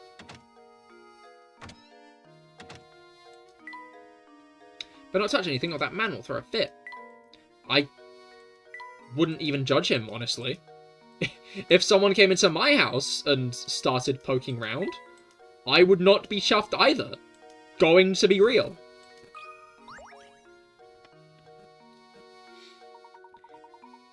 Oh, okay, never mind. This is the town hall. This is the town hall. What business do you have here? You've just moved to town. I strongly advise you fill out a change of address form. Oh no, we aren't here for anything like that. Regardless, all town hall visitors must complete the proper forms. You must start with this one. You can start with this one. Puzzle? Puzzle number 16, triangles and ink. Here are 2 shapes, one large and one small, each is made up of little triangles. Dipping your fountain pen into the ink one time will give you enough ink to draw 4 little triangles, as depicted by the shape on the left. So, with that in mind, how many times do you have to dip your pen in the ink in order to draw the shape on the right that's made up of the 36 triangles?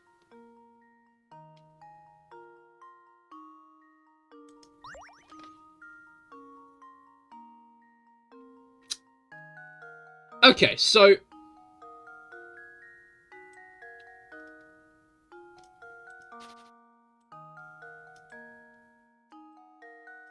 I'm doing an awful job of this.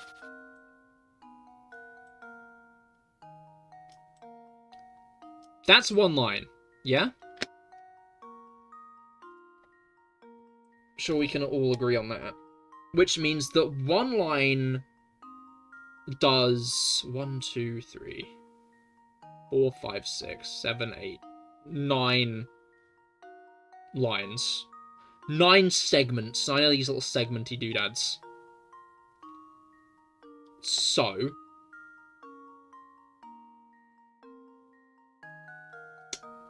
1, 2, 3, 4, 5, 6, 7, 8, 9.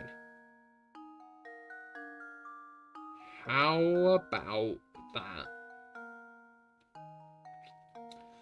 So 1, 2, 3, 4, 5. That's my prediction.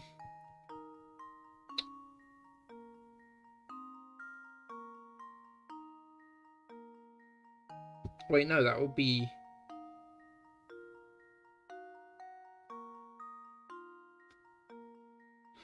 Oh, wait, no, he can draw around the outside as well.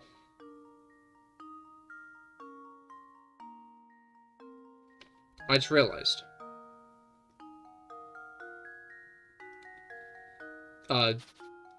So they draw the whole doodad. They draw the Triforce. The Triforce is drawn from scratch. So it's not 9 in each, so it's not 5.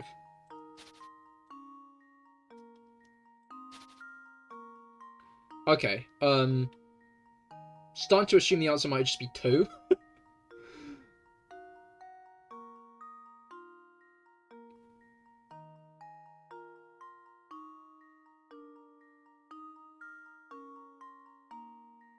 Unless...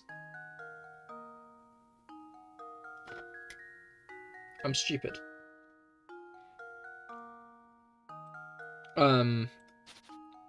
It's not the whole thing, it's this.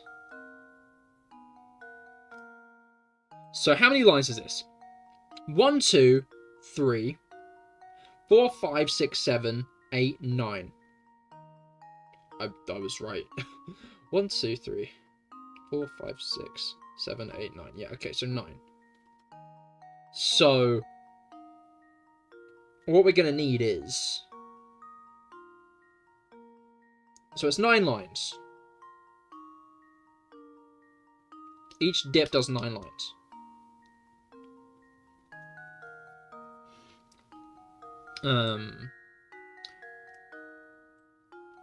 This is 1. This is 2. This is 3.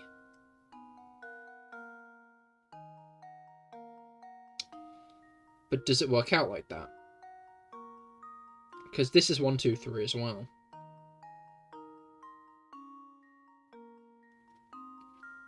So 1, 2.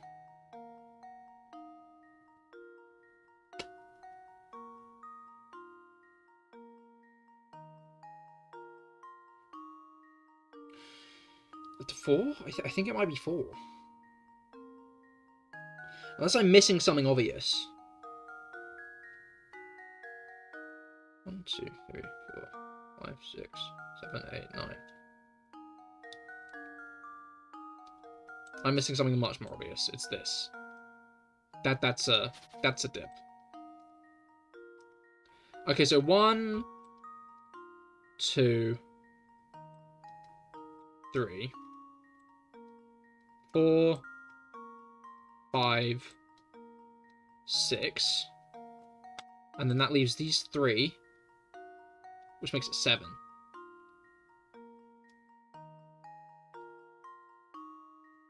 Because each one is made out of 3 triangles. 7. Luke, here's my answer. Yeah! Another puzzle solved. My brain operates like a well-oiled brain. There is so much oil in my brain. That's correct. Your first impulse might have been to divide the 36 triangles by 4, but a close look actually shows each 4-triangle cluster is actually formed of 3 triangles. When you apply this way of thinking to a larger shape, you end up with the answer pictured above. So that's why you said 21. I see, because there are 21 smaller triangles. You're right, you're right. Alright. I wasn't paying attention. What happened? I did it. I did the puzzle. Nicely done. As you might have noticed, everyone in this town is simply crazed about puzzles. I strongly advise you solve as many puzzles as you can. And while I'm at it, I strongly advise you drop in on Granny Riddleton next door. She's a veritable treasure trove of puzzle-related informalia. Just be aware she's not always home. I got a strange gizmo! I counted 21 triangles you actually have to draw, and then divided by how many you can draw in one. Yeah. Okay, no, we cannot visit the granny at the moment. Unless the granny's house was... You know the one.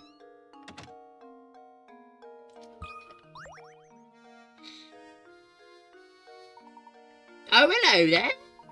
Welcome to the inn at St. Mystere. We're the only inn in town, you know. You see, visitors to our little village are quite rare. Ah, good day, madame. We seek lodging for the night. Do you have any open rooms we could rent? Oh my stars, what terrible timing! We're currently remodeling all our guest rooms. The only rooms left are in the attic. But if you don't mind that, I'll make sure you're very comfortable. I do hope you'll stay with us. It's been a while since such a fine gentleman such as yourself stayed with us. The rooms are not very big, but I'm sure I'll make sure they sparkle. Can you come back in a bit? I'll do my best to get 2 normal rooms ready for you as soon as possible. Oh, thank you, but you needn't trouble yourself on my behalf. As long as I have a bed to sleep in, I'm satisfied. Ah, yes, about that. Oh, terrible luck. You see, the beds are out being refurbished. But don't worry, Madame Beatrice is going to take care of you two. I'll even drop the nightly rate. The inn option has been added to the trunk. The inn is a puzzle which you arrange items in Luke and the Professor's rooms. To access it, touch the trunk and then touch the inn icon. When you obtain a new item for Luke and the Professor, you'll be asked where you want to put it. You can always rearrange your items, so don't worry much about where you put them first. If one of your rooms is too full to take on new items, the item will go to the room with available space. Here's something to make the place feel a bit more like home. Lacquered stool. I feel like Layton would give the first thing to Luke, right?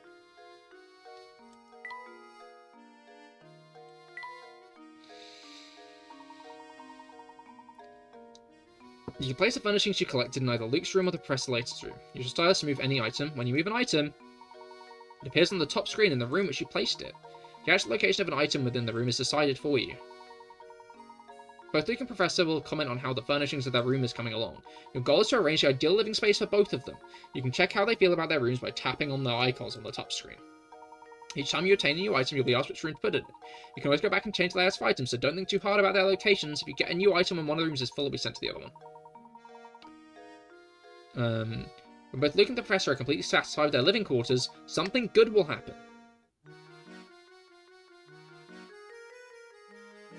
There are a few things here, but it's still sort of empty. So yeah, it's a predetermined space.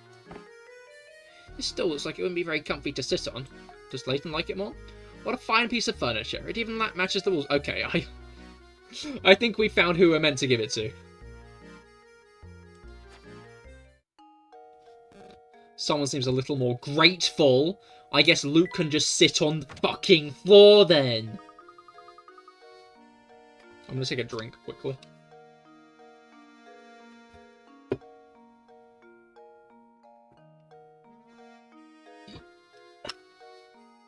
It's better get back to searching for Claudia, Professor. Oh wait, this guy might have something to say. You always got to talk to everybody whenever you pass through an area in a new chapter, because they might have something new to say. Yeah. So how goes things? Learning the ins and outs of St. Mystere, are you? Yeah, solving puzzles is the only way to get by here. That's what the villagers value most. So how about a puzzle right now? A little practice will keep you from embarrassing yourselves in front of others later. As a die-hard nonconformist myself, I'm a sucker for any puzzle where you need to find the odd man out. Alright, 5-card shuffle. 3 of the 4 images are shown below, the exact same picture rotated in a variety of different ways. Can you find the odd one out? Okay, so spade in the middle. The spade faces past the heart. Can we draw? No. The spade faces past the heart. Most of them have a club pointing at the bottom and the top of the spade. The heart is to the left of the spade. The diamond is to the bottom right.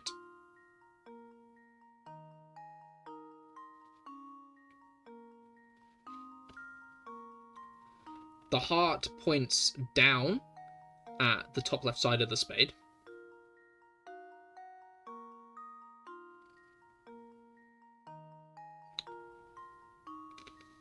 Odd one out.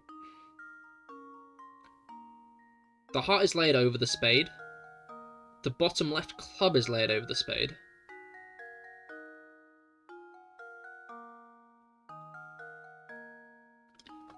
These two have the clubs in the same position. The top right one over the top and the bottom left one underneath. The bottom left one's over here, the bottom left one's over here. It's D. I think I've got it. Yeah! Correct. Professor, I've solved it. Good job. This puzzle's fairly straightforward, but catching the subtle differences in the picture could take a while. Yeah. Yes, I was right. You certainly showed that puzzler as boss, didn't you? Seems the training I've been giving you has paid off. Feel free to thank me in any way you see fit. I'll be seeing you around. Oh, a painting scrap. That's fun. Let's see where we might be able to fit it. Although I guess maybe it'd be best to...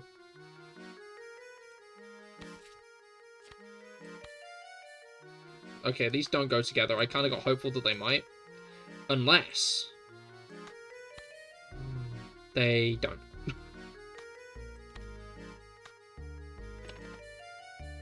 Kind of looks like it.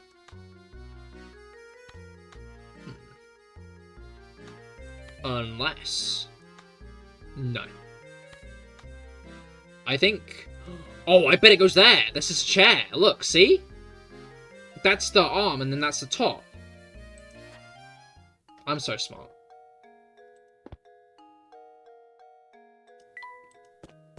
Alright.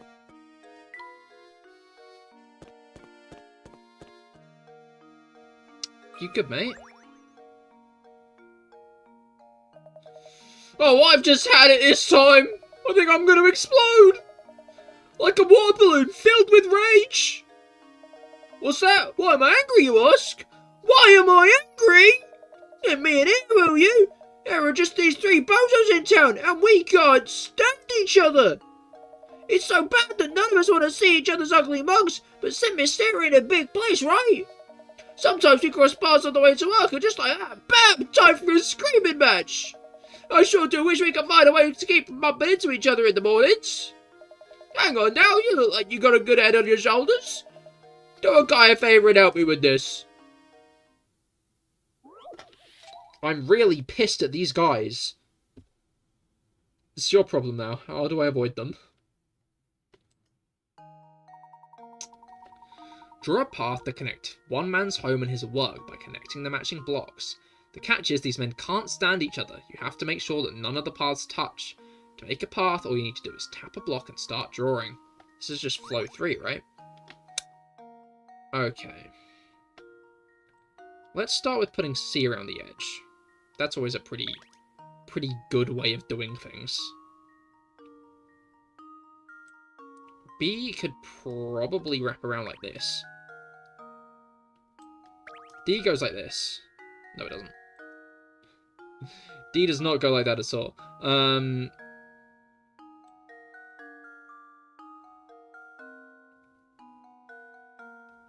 guess if I do this, then it kind of blocks off D, though. So maybe... I still think B goes around like this. Maybe D does go like this. But if A goes like this, then it can't connect. Okay. Maybe B is a direct path.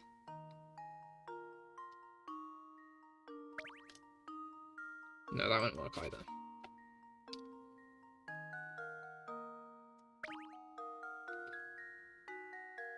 I don't think there's much advantage to doing this like this instead. I think C's going to have to go around here like this. Maybe? The issue is D is in a very awkward place. If D travels straight to D, then D always...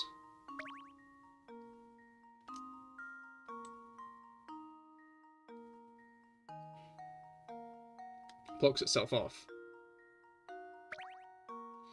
I can't do that because that blocks B off. In fact, that blocks C off as well.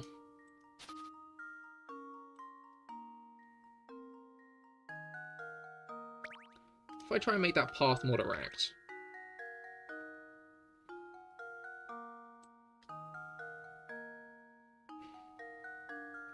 Okay, obviously we can't go around that way, but the issue is if we can't go around that way, then nor can A.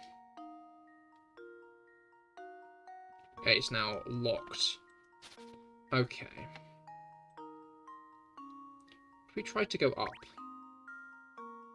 that doesn't really change anything, actually, I'm going to be honest.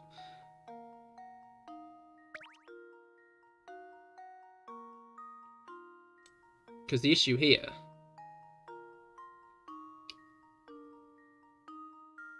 because the paths can't cross, yeah. Any shinies yet? Oh, loads, Felix, loads. The issue is these are very good at blocking each other off. What if B is the one that goes around the edge? But if B goes around the edge, then C doesn't really have much of a choice but to cut through the middle.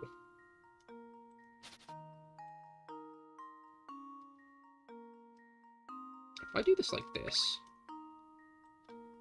isolate D.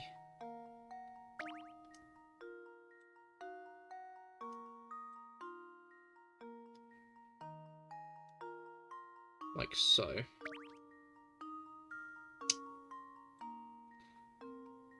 That's only A and B. But the issue is A would need to go around the back for this to work.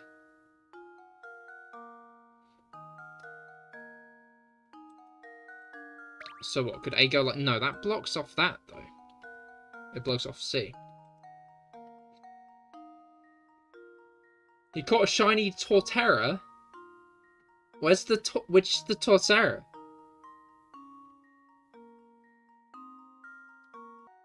Wait, how do I do C initially? What the hell? Oh, did I go around the... oh, right, yeah, no, I went around like this. But it doesn't matter if I go around like this. Because this space is always blocked off. Okay. I think the... where is the Torterra? Yes. I'm asking you this. Alright, I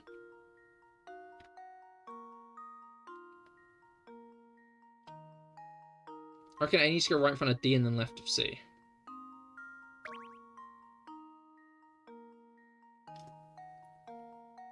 The issue is just in that kind of case,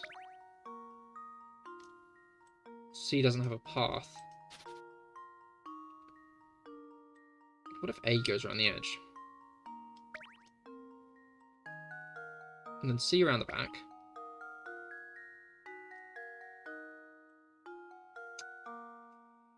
The issue is D can't go up and around.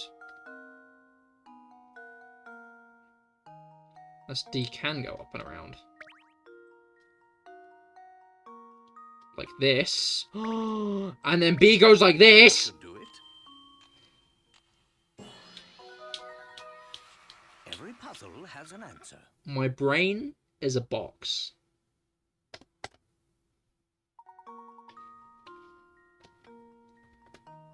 Alright.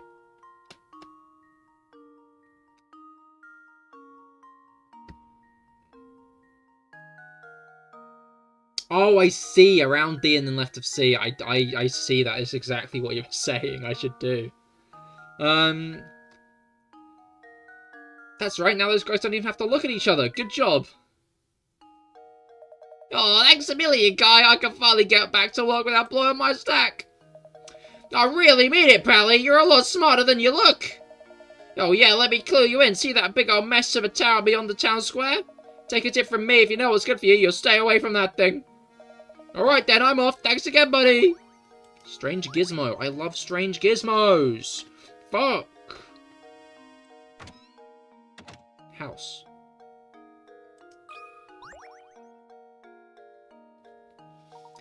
So I heard your tour into puzzles. I can tell. It's obvious from the way you're oogling these coins. You smell it, can't you? Well, you're right. There's a puzzle in these coins. Have a look.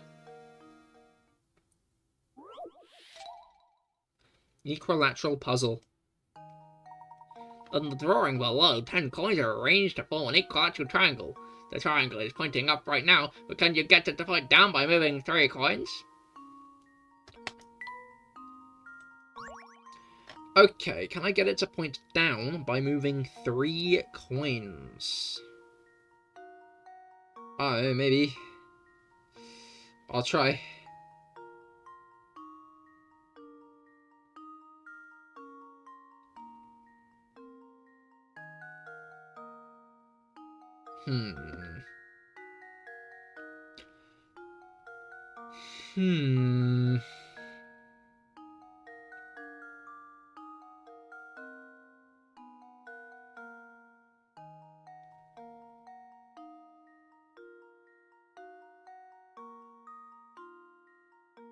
Ah!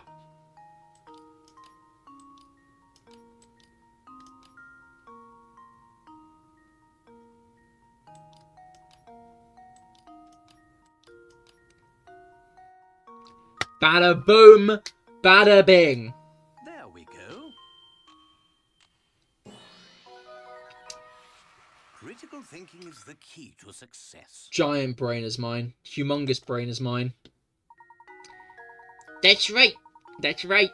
Interesting thing about this puzzle is the way the triangle shapes come with shift. It's the way the whole triangle shape comes with the shifting of huge coins. Trick is to think about the corners on the first triangle, and it's easy to see the changes you need to make. Mecha Galaxy Ender chest burn, exactly.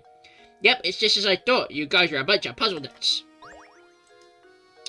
Another fucking strange gizmo. I love strange gizmos. I love strange gizmos. St. Mystere is full of puzzle lovers like you two, but not all of them are nice like me. Watch your back. Alright. I will watch my back, good sir. I also feel like this gizmo's bag. The gizmos you've gathered around St. Mystere are all lined up on the touchscreen. Tap one to snap it into place. Just what are you constructing, do you ask? That's a secret. It looks like a dog.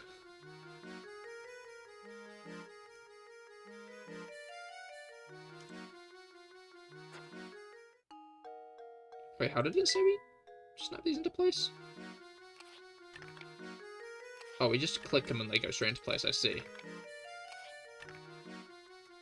Boring.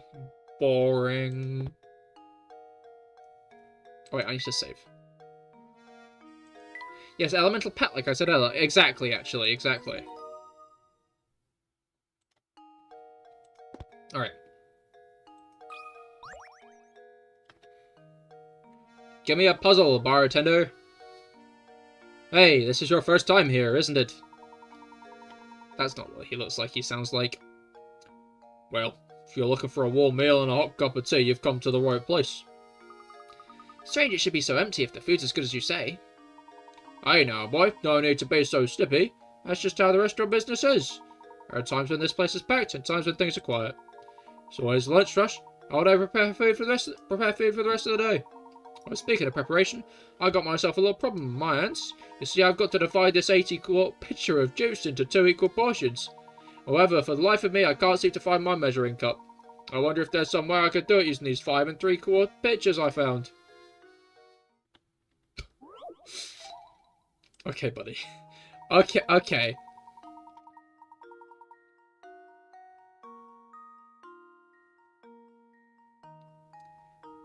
Here we have an 8-quart pitcher filled with juice, an empty 5-quart pitcher, and an empty 3-quart pitcher. The pitchers are unmarked, and your task is to divide the 8 quarts of juice, so both the 5-quart pitcher and the 8-quart pitcher are holding exactly 4 quarts.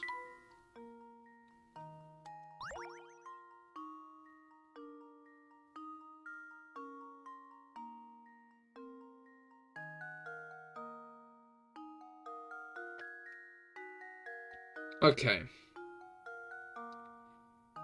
If we empty the 8-quart into the 5-quart, and then the 5-quart into the 3-quart, we have 3, 5, and 3.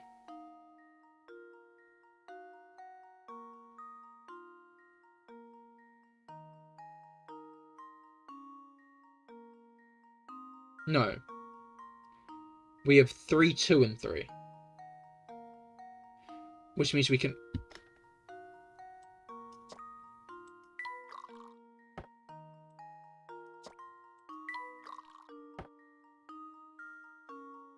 I know, I'll just put 5 in it.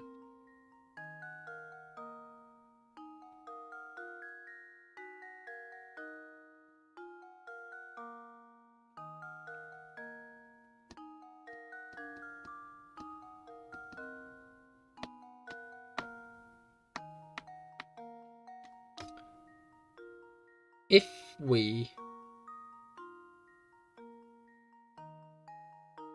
put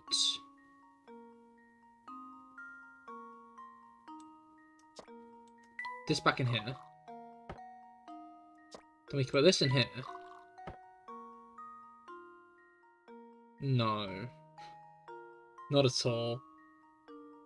Maybe not at all?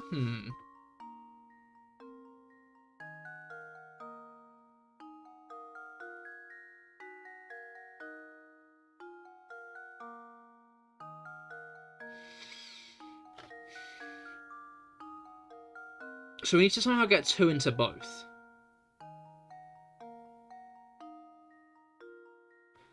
I can make this one have 1 in it.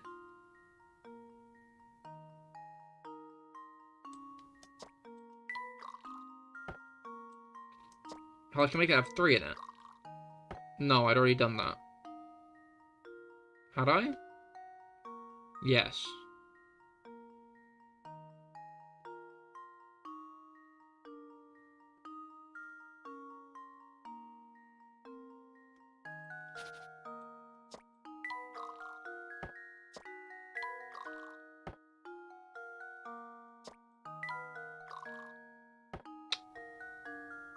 Then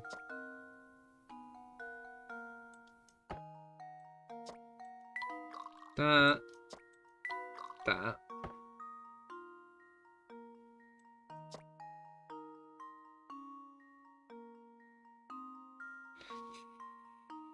No, but if I do that, then that's as good as putting that in there, right? Because then I'll have 3, 2, and 3 again.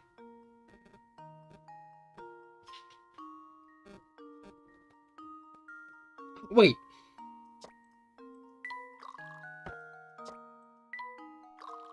There we go. There we go.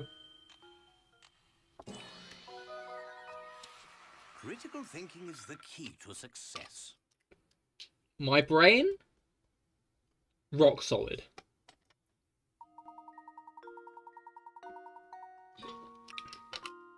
Well done. If you keep at it long enough, you're sure to come across a solution. The shortest possible solution requires 7 moves. These liquid distribution problems have been around for ages, and they've even been spotted in Japanese text from hundreds of years ago. Ah, so that's how it's done. Great thinking. Thanks a lot. If I ever have troubles like this again, would you mind if I call on you for help? Another strange gizmo! I love strange gizmos. What do you have to say, old lady? I'm sorry to trouble you, madam, but have you seen a white cat run by? A white cat? Oh, yes. It ran over that way towards the park. May I ask what you planning on doing with it once you find it? We're going to take it back to Lady Dahlia. It's her cat. She's asked us to bring it back to her. Gonna try and catch that cat bare-handed? Oh, good heavens. It's a bit naive, don't you think? Listen here, cats love treats, so try luring it over with some food. What do you suggest? I've got some fish bones around here. I'm sure that little thing would wild over. Be happy to give them to you if you could solve this puzzle for me. Absolutely hate beaker puzzles. 7 prize-winning pigs are laid out in a pen. To make sure the pigs don't fight with each other, you've decided to section off the pig pen with 3 ropes. Can you hitch up the ropes to some of the posts below and separate each pig from its neighbour? Remember, not even a snout or curly tail can sneak over each portion. Okay, with 3 lines. There are 7 pigs. This information's already been given.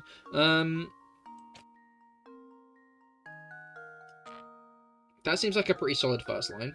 That splits them almost in half. That won't work. That won't work. That won't work either. Okay. That would feasibly work, but I don't think we can separate the rest of them with 1 line, can we?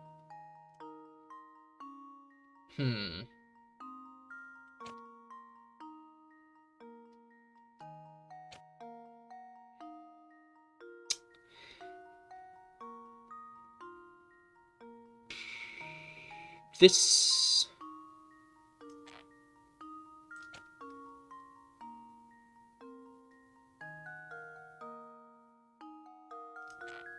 Almost. We've not separated these 2, though. I think this is the wrong line.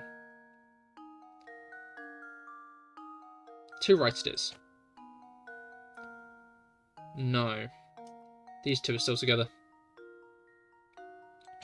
Is there a way to...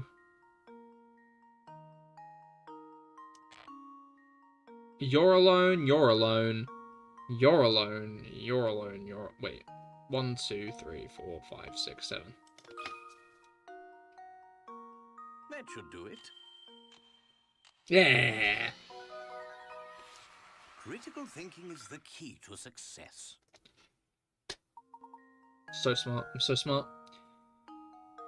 Good job. You made a lot of pigs very happy. I must say, I'm very impressed. Here you go, there's some fish bones as I promised. Good luck with that, cat. You got some fish bones. Hell yes. Right. You know what I didn't look for? Hint coins.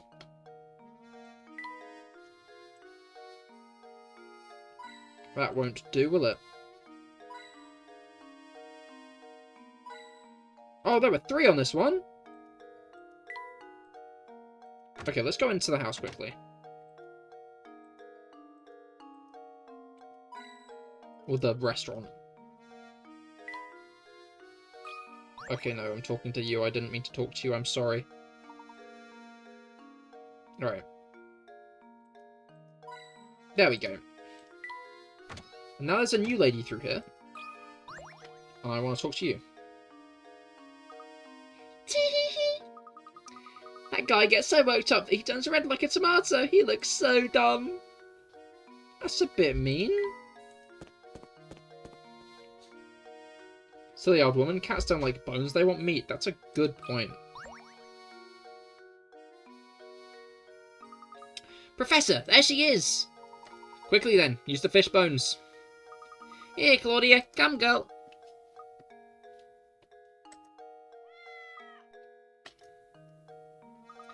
We've done it, Professor. Here she comes. Excellent. Now we can head back to Reinhold Manor. Effervescent. Does that cat have eyeliner on? I just realised. Chapter solved. Having successfully caught Claudia, Professor Layton and Luke decided to head back to Reinhold Manor. Are you becoming accustomed to moving around and investigating St. Miss Stair? Here's some advice to keep your investigation running smoothly. Some puzzles will disappear from their location in the town as the story progresses. There's no need to worry. Most of the unsolved puzzles are sent to Granny Riddleton's shack in the village square. Often visit to track down puzzles you passed up and work towards completing every puzzle in the game. Noted. Something doesn't seem quite right, Professor. Professor! Oh, it's simply awful. Come quickly, please. What's the matter, Matthew? If you're worried about the cat, we brought her back safe and sound. Oh, well, Madame will be very happy to hear that. But this is no time to worry about a cat. Just hurry upstairs right this way, please. So you're the famous Professor Layton, then? The name's Chemley, Inspector Chemley. I'm the inspector on this case. Well, I'd hardly call it a case. This is about Claudia. We've brought her back safe and sound. Oh, Claudia, my baby, Mama missed you so much. What's this cat doing here? Why on earth would you bring an animal into a crime scene? Have some sense! We were out when this crime took place, and I don't know what's going on. Could you please fill us in? There's been a murder, Professor. A man was killed here. What? Who was murdered? The victim was a resident of this address, one Simon Reinhold. Simon was... Oh, it was the kid. Oh, that's alright then. That's fine. I don't care. He seemed very weaselly, you know? I bet he watched Andrew Tate. Approximately 2 hours ago, I'd received a report that the man had collapsed at Reinhold Manor. Upon arrival at the scene, it was apparent to me that Simon was already dead. I see. And cause of death? I'm currently conducting an investigation to look into it. I'll just let you know right now, Mr. Layton, I'm looking at you as a potential suspect as well. The rest of the details concerning this investigation are classified. Oh no, our second mon lost. How will we beat the gym? No! That's a good point. Let's get some 07s for Simon. Let's get some 07s in chat for Simon. He really was the GOAT with his mathematics puzzle.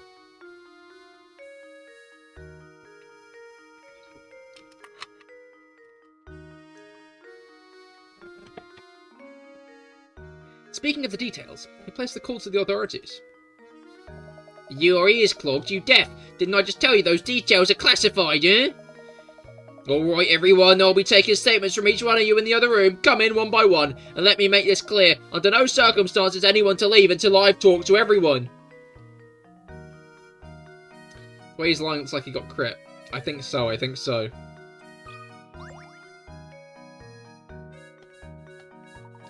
Matthew, did you notice any strange characters around the manor at the time of the incident?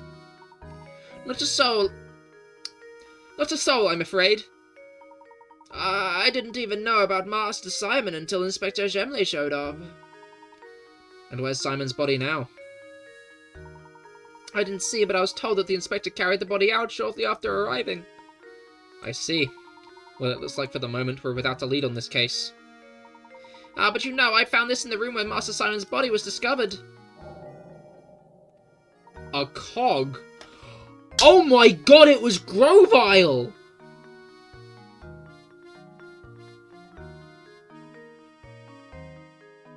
I solved our crime. It was our rival in the study with the cat. What is this? I'm sorry to say, but I have no idea. But I thought it might be a clue, so I made sure to hold on to it. Amazing. It's a cog so small that one could search this room and miss it. Look, it has an engraving. Dropped cogs was added to the list of mysteries. I feel like you probably wouldn't talk with a classical butler accent. A small clog. Now that you mention it, I know a puzzle about an object that almost fits that description. What? Are you joking? A puzzle at a time like this? We're doing it anyway. You're holding an 8-pointed shape with a red dot on it. If you hold the shape so that the red dot is in the position shown in diagram A and flip it over, you'll see a black dot is depicted below. Now, assume you're holding the shape as shown on the left side of the diagram. Where would the black dot be when you flip the shape over?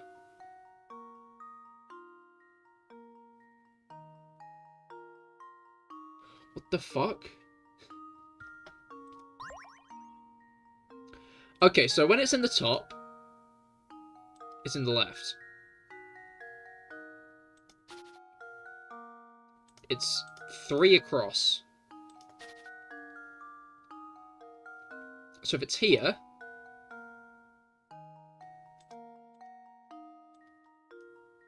there.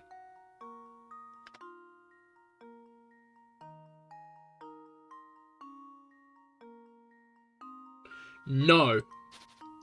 They're shaking it this way. And they're doing it like that again. Which means it's going to be elsewhere.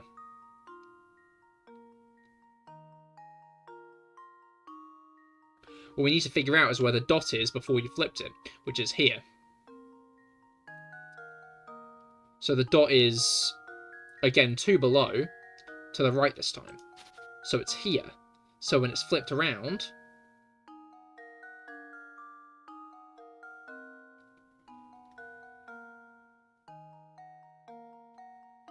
the dot would be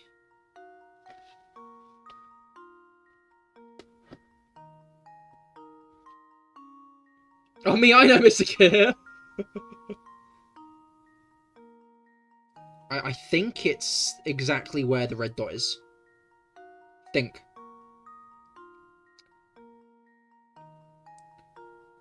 Because if you flip it like that, then it's 1 to the right. Which means it's 1 to the right. Which means when you flip it, yeah, no, it's definitely the one, right?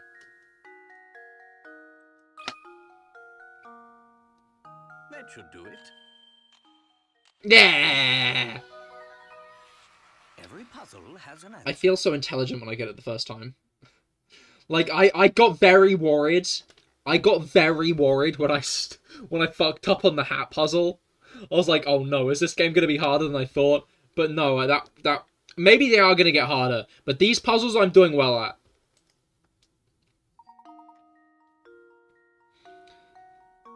The black dot's position when A faces forward. The black dot's position when A faces backwards. Rotate. Yeah, that's right. Take a look at the diagram for the answer. I explained it. My apologies, but I'm afraid I don't know anything that would aid your investigation. Not at all. The small gear is more than enough for us to go on. But I do wonder why you're giving this to us. I believe you're a good man. Professor. I'm confident you'll put the whole of this puzzle together. I appreciate the vote of confidence, Matthew. Strange Gizmo! Let's fucking go! Inspector Man jump scare. You know what? Give us a moment, Inspector Man. I'm gonna put my gizmo together. Would you look at that? Would you look at that? Right.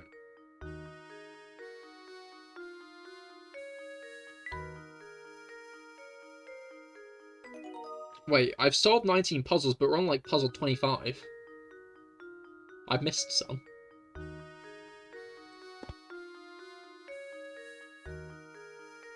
Alright.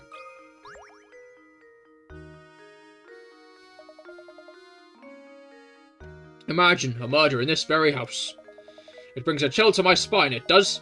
You're a detective, are you not? Do hurry and find the monster that did this. My good sir, I'm no detective. But I agree that your concerns are warranted. No one is safe until that criminal is behind bars. My sentiments exactly. I just don't understand it. Simon could be snide. He could be a bit of a fucking asshole. He could be a piece of fucking shit. But he wasn't the type to be hated. The criminal was after my brother's fortune. I could very well be this friend's next target. You have a point. If we narrow the motive to stealing the Reinfeld fortune, there are a few potential suspects. Good gracious, you don't think I'd do something like this now? Simon and I got on very well, I'll have you know. He wasn't very close with Augustus, though. You know, all this talk of families has me contemplating a puzzle I once heard. These guys are like, man, someone just got fucking murdered. This reminds me of a puzzle. 6 brothers have gathered around the table to eat dinner. Each of the brothers is prone to fighting with siblings directly above and below him. Is prone to fighting with the siblings directly above and below him in age, and can't be seated next to either of them. Also, the brothers 3 and 5 got into an argument the other day and refused to sit next to each other. The eldest brother, Brother 1, has already sat down at the big table and is waiting for the others to start eating. Could you find a seat arrangement that will keep everyone from fighting with each other? Okay. My bet is we immediately put 3 and 5 either side of 1. We put 6 and 2 there, and then 4 there.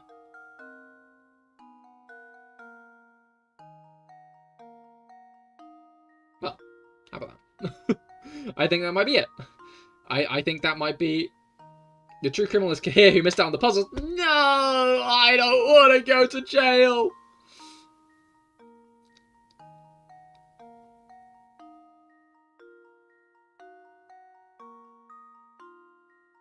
I think that's it.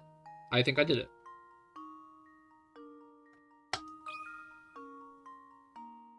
There we go. Yeah! Let's go! Thinking is the key to success. Critical thinking is the key to success. Inverting this arrangement horizontally will also result in the correct answer. Good job. Said the boys are shown and there shouldn't be any trouble. The mirror image of this seating arrangement is also a valid answer. Finally, a meal in peace. Ah, yes, that's the answer. Thank you for clearing up that puzzle, but we're still no closer to finding Simon's killer. I assure you I had nothing to do with it, so please, go and find the real murderer. Of course. I understand your position. It appears I'm a suspect too. I'll find out what I can. Strange fucking gizmo! Alright, Mr... Oh, it's 20 past 10. What the hell? Is everyone who was present at the site... Was this everyone who was present at the site of the crime? I believe we're missing Ramon, sir. Ramon? Where is he and what on earth is he doing? Matthew, fetch Ramon at once. To be honest, madame, thinking on it, I've not seen Ramon for a few hours now. What? Don't tell me he was taken as well. No, hold on a moment, he's a suspect too. Perhaps he fled the scene of the crime. Where could he be at a time like this? What if the murderer got Ramon too?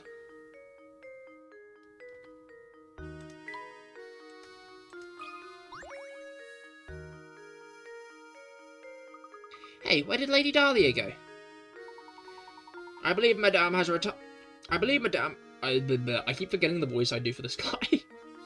Like, every time he leaves screen, I forget the voice.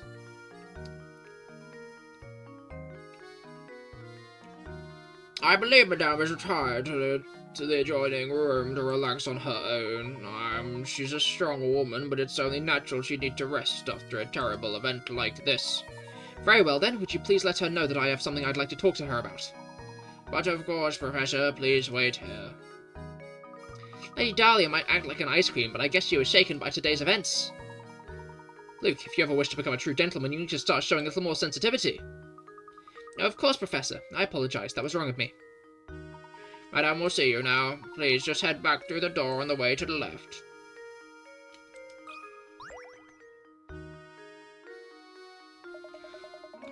Poor Simon, murdered right here. I'm absolutely terrified. Bring this criminal to justice, I beg you.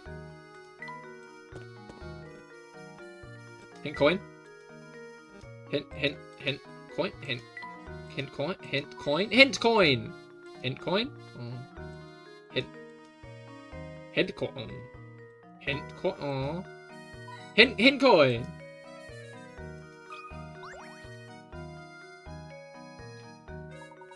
Lady Dahlia, I have a deep suspicion this murder is connected to the mystery of the Golden Apple. What? It's too early to say for sure, but I think it's highly probable the two matters are linked. Good timing on that one. And you think that Ramon is somehow involved in all this? Potentially, yes, however. As of yet, we don't have enough information to draw any solid conclusions. I see. If that's the case, I have a request for you, Professor. Find Ramon and bring him here to me. It sickens me I'm being considered as a suspect in this brutal crime. I must prove my innocence at once. As you wish, Lady Dahlia. We'll ask around town to see what we can find. I appreciate your help, Professor. Well then, I'll be waiting for good news in the parlour. Chapter 3. The Missing Servant. Combe St. Mystere for clues about Ramon's disappearance. Let's do a quick little bit of saving, you know how it is.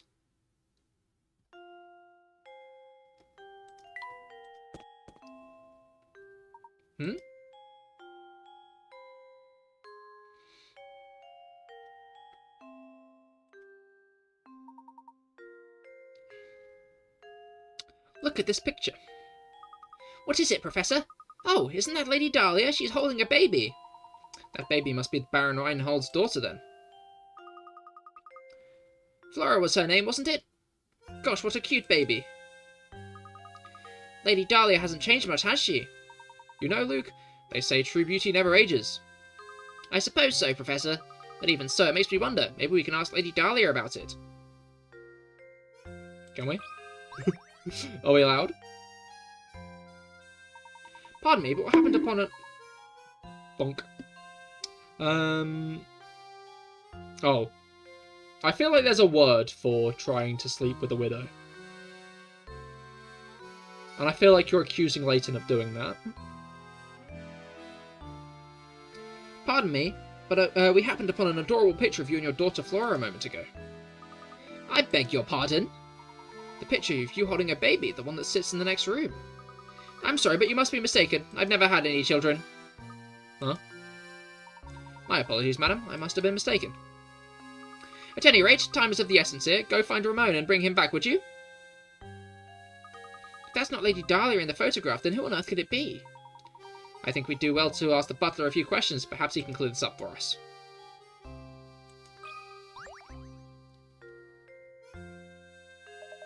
By the way, Mr. Layton, I've heard you're something of a puzzle connoisseur. This puzzle was popular in London when I left. I wonder if you have what it takes to solve it. Puzzle number 29. 5 suspects. 5 suspects are called into the police headquarters for questioning. They give the following statements. 1 of the 5 of us is lying. 2 of the 5 of us are lying. I know these guys, and 3 of the 5 of us are lying. Don't listen to a word they say. Out of the 5 of us, 4 are lying. All 5 of us are dirty, rotten liars. The police only want to release the suspects who are telling the truth. How many people should they let go? I'm going to take a drink before I do the calculations here, because that guy's voice grates on my vocal cords.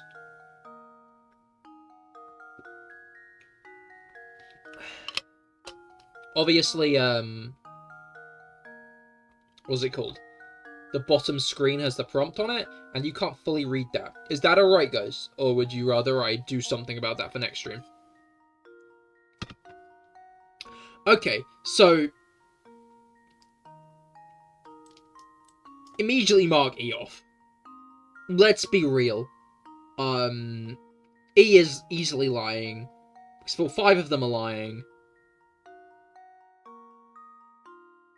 Then she'd be telling the truth. Which doesn't make sense.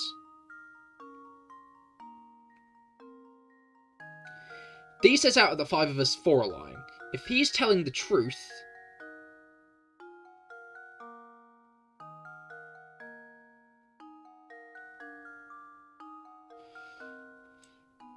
then...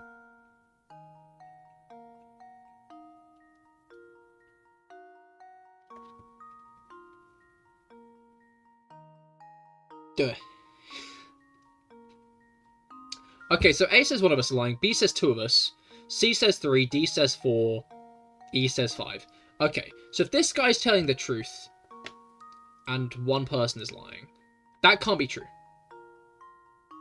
That just can't be true. Because let's assume he's telling the truth.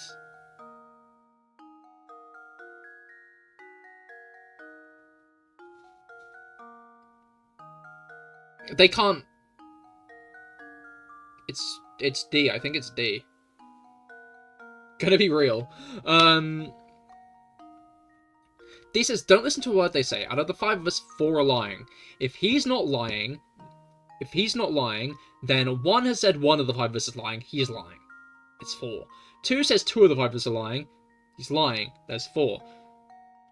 C says 3 of the 5 of us are lying, which would be lying because he's 4. And then 5 says all 5 of us are dirty, rotten liars, which should be lying because it's 4. It's got to be D. That's not the question, though. Policemen only want to release suspects who are telling the truth. How many people should they let go? 1.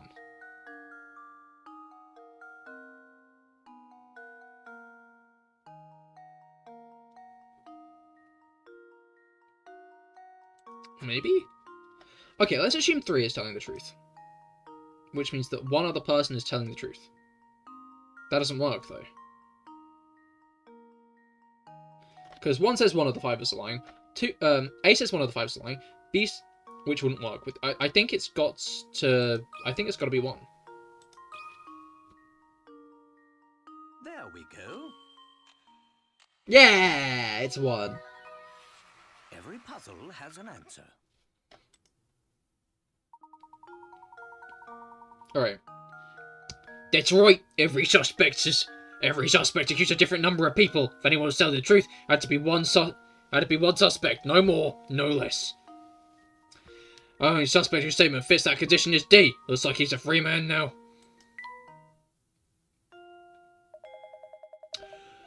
I suppose I should have given you a tougher puzzle to solve. You'd do best to use that brain of yours to find that golden apple everyone's a buzz about. So are we no longer the suspects here? Now let's assemble the remaining gizmos that we have. Only 1 more paw, 3 more legs, the head, which might be multiple pieces, and the bottom. Okay. Let's start heading back down. This guy's probably going to give us a fucking puzzle. Ah, Matthew, do you have a moment? Certainly, sir. How could I help you? It's about the picture of the Lady Dahlia upstairs. One of her holding a small child. Oh, yes, about that old picture. That's not Lady Dahlia, I'm afraid. It's a picture of Baron Reinhold's former wife. But I certainly understand why you'd mistake one for the other. They were virtually identical in their appearance, their gesture, and even the way they moved. So that photo isn't of Lady Dahlia, but an earlier wife of the Baron. I think this guy has a type. Wow, imagine finding someone who looks that much like you. What are the odds?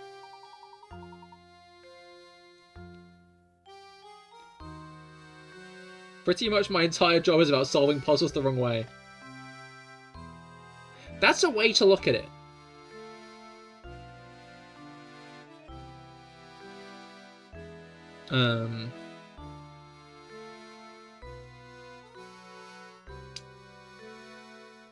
Is there a chance that the 2 are relatives of one another? I've never heard anything to suggest as such, sir. Just happened one day the Baron arrived home and at his side was Lady Dahlia. I'm sorry to say that's all I really know about the matter. Not at all. You've been most helpful. Thank you, Matthew. How odd. The more I hear, the stranger the whole affair starts to sound. Quite.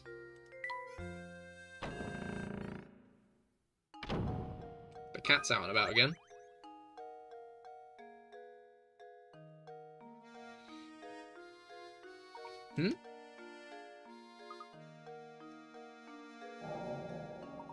These are Simon's glasses.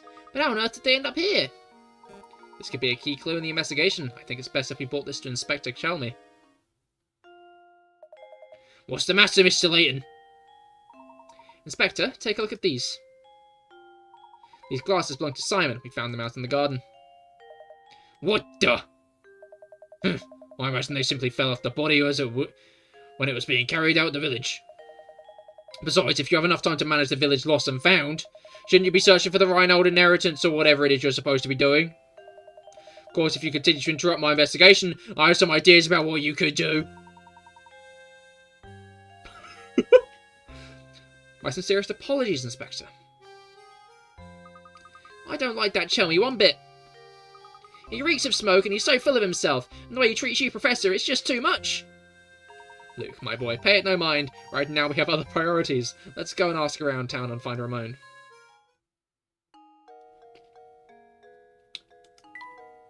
This is why Layton's the GOAT. Why are you here now? Look at you fretting away over there. What's the matter? Sorry to trouble you, but did you see Ramon here today? He was here until just a while ago. No, I can't say I've seen him today, which is strange considering how often he sneaks off the job. But enough of that.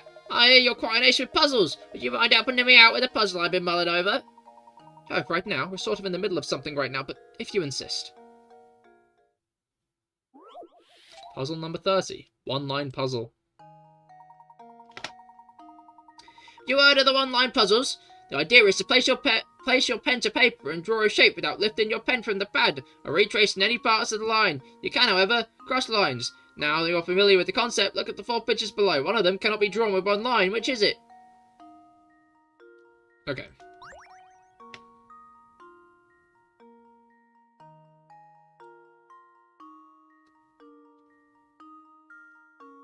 The circle can definitely be drawn with one line.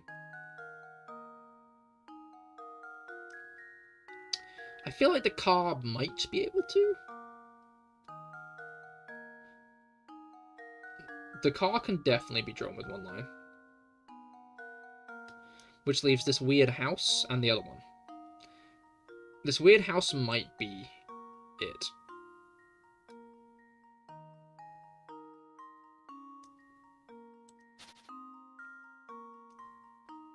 If I just do this, then I'll entirely restart.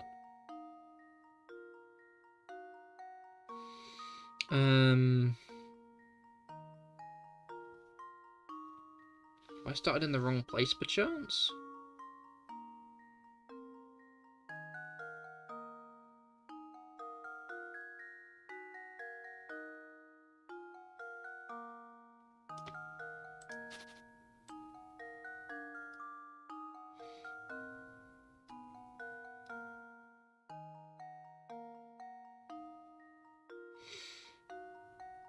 It might just be the house.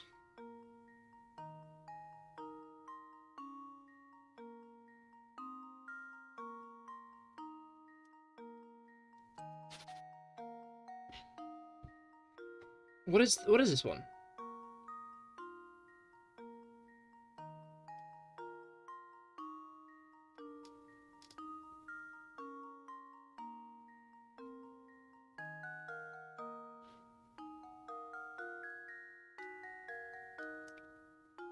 I think it's the house. The house seems like a very obvious answer, though. Which is, like, not a very good alibi as to why I don't think it's the house, but...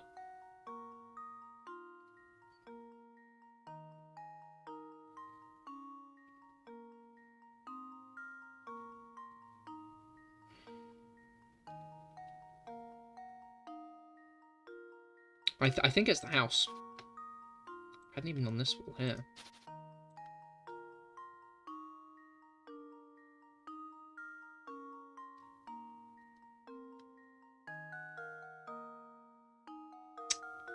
Yeah, no, we can't go down there like that. Unless I just did that wrong.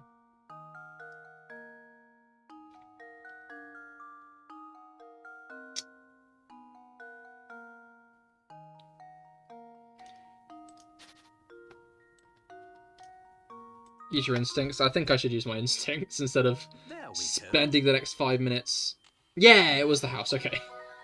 Like, the house made sense, but I felt it made too much sense. Very nice. There's actually a very easy way to tell whether or not you A pitch you've been given has been drawn in one stroke. This method will be revealed to you after you solve one more of these riddles. Interesting. I wonder if we'll maybe get another one of those riddles. Done some fine work there. I was stuck on this puzzle for I don't know how long. Ah, you there, boy. I just had a terrible vision of you running into trouble tonight. So be careful out there, alright? Well, that was a welcome piece of news. But don't worry about me, because I don't scare easily.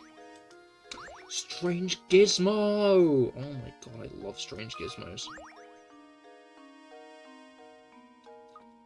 Huh? Look, there's a hole in that boat there. Oh, Professor, that reminds me. Have you ever heard the one about the sinking ship? Glad you're also getting distracted there, Luke.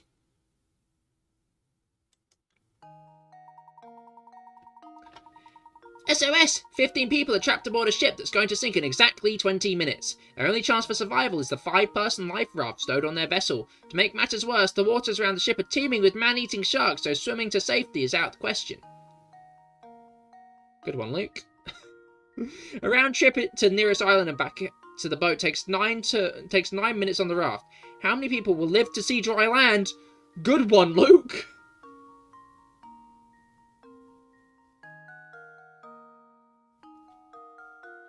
Okay, so 15 people are trapped. Ship will sink in 20 minutes.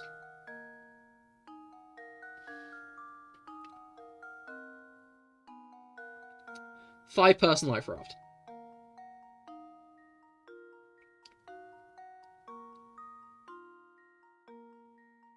And there's only one 5-person life raft.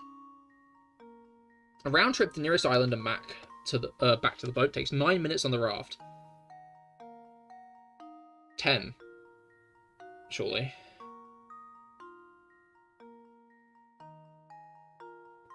"15 people are trapped aboard a ship. It's going to sink in exactly 20 minutes. Their only chance for survival is the 5-person life raft stowed on their vessel. To make matters worse, the water's teeming with man-eating sharks. A round trip to the nearest island and back to the boat takes 9 minutes on the raft. So that's 18 minutes. The ship sinks in that's 18 minutes. The ship sinks in 20, which means there's 5 people go. Someone has to pilot the boat.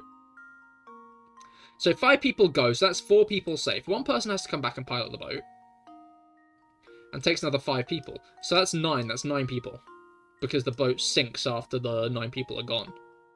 But since one person has to take the thing, there's only one life raft, right? Yeah, there's only one life raft. Their only chance for survival is a 5-person life raft on their vessel. I think it's 9.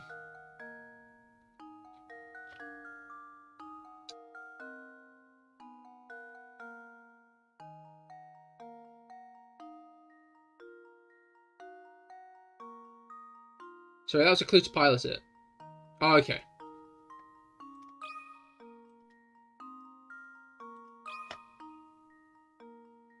That should do it. Ah, I suppose I thought wrong. One person must stay on the raft in order to pilot it back to the boat and pick up more passengers. I did consider that. But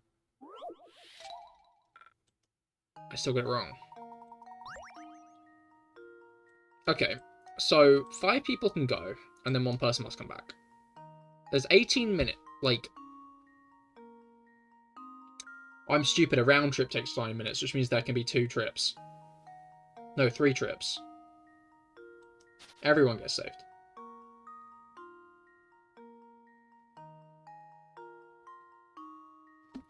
I don't know why, but I thought it was 9 minutes to the island and 9 minutes back, which is 18 minutes in total. But no, it's not. 9 minutes, which means they can go and come back in 9 minutes, which means 11 minutes left. So they can go and come back in another 9 minutes, which means that's been 18, so 2 minutes left. And then they can go one more time. So that's 3 trips. 15 people. That's 3 trips of 5 people, but one person has to come back, so it's 4 people, really. 4 people and then +1 at the end. 4 times 3 is 12, so 13. 2 people die.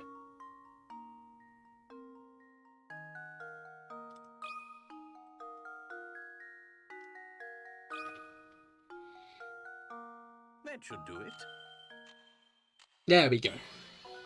I just misread the question. Every puzzle has an answer. Nicely done. A moment of silence for the 2 who didn't make it out, please.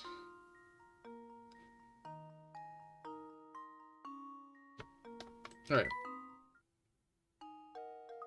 Now, great answer, Professor. It took me 5 times as long to get that one. Alright. I'm going to say that's a pretty good time to end off. Except, more Nuzlocke deaths, indeed. It's been quite a bad Nuzlocke so far, losing so many in the first session. Professor Layton music's a pretty good soundtrack to have to Pokidoku, actually. Get the brains firing, it's Mr. Masculine time. Okay. Dragon and Dark type. Roaring Moon.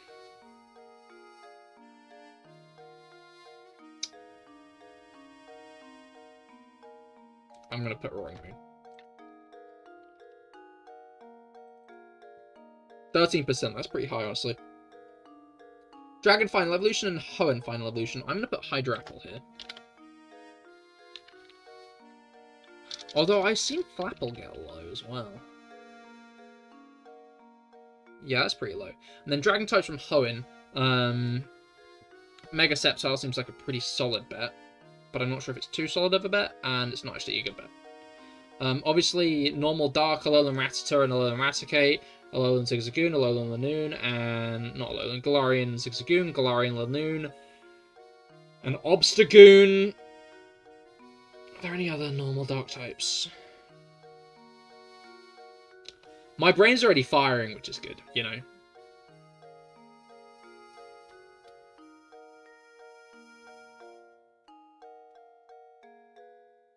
Yahoo! Let Mr. Basculin versus Professor Layton commence. Let the true gentleman show them the true meaning of debonair. True! Oh, I should change my streaming category on Twitch. I won't do it on YouTube because that's a bit much effort, but...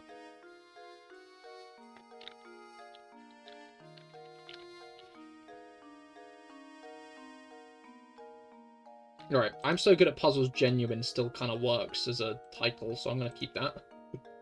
Alright, I'm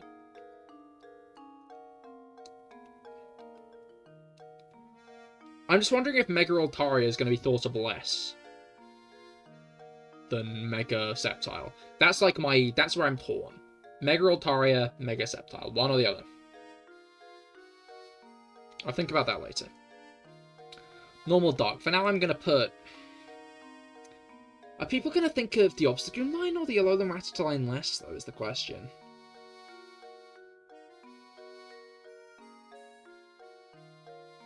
Or the other one, Mega Salamence. I don't think people are going to think of Mega Salamence the least, right? I'm trying to just wonder if there are any other normal Dark types, but I don't think so.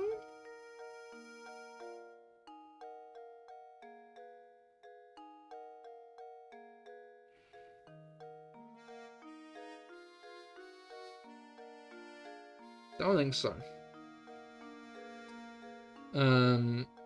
You know what, I'm gonna put Raticate. I'm feeling good about Raticate Alola. Feeling bad about Raticate Alola. Normal type Final Evolutions. Oinkologne is probably gonna be a bit too high of a ranking. So what other Poltergeist normal types are there? Mousehold, the Dunsparce.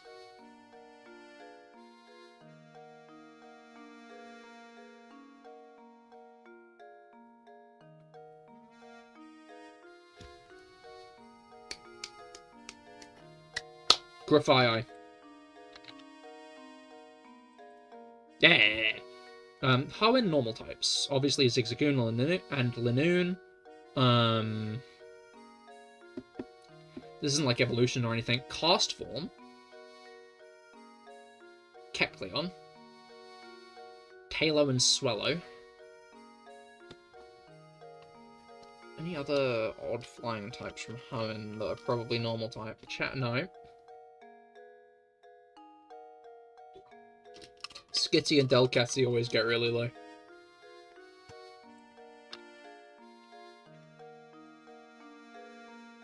That's not low, that's pretty high, actually. Obstagoon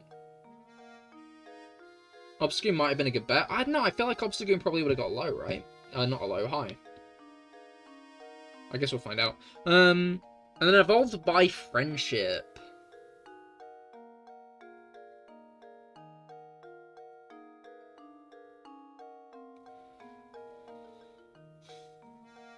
Roselia.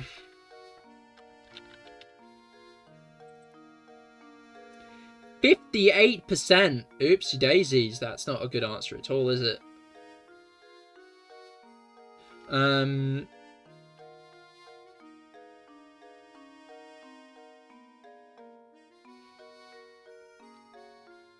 Then Final Evolution Friendship. It's a lot of them. Just a lot of those in there. Just quite a few Final Evolution Friendships. Just need to think of them.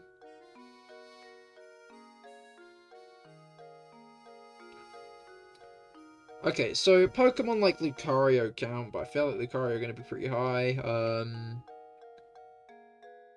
I think Sinnoh introduced a decent chunk of friendship evolutions. In the grand scheme of things.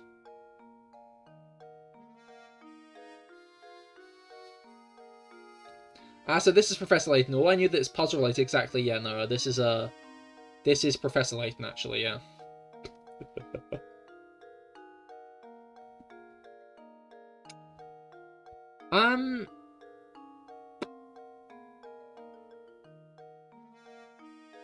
I'm feeling frisky. I want to put Mega Altaria. Don't know if that's higher or not. Friendship Dark type. I fucking hate friendship.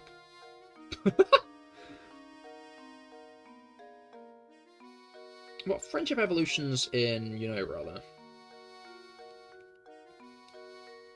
Zubat.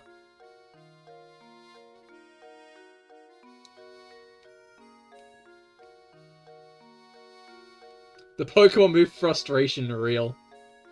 Oh, I know this one. It's Persian Alola. And I'm going to put Zubat here.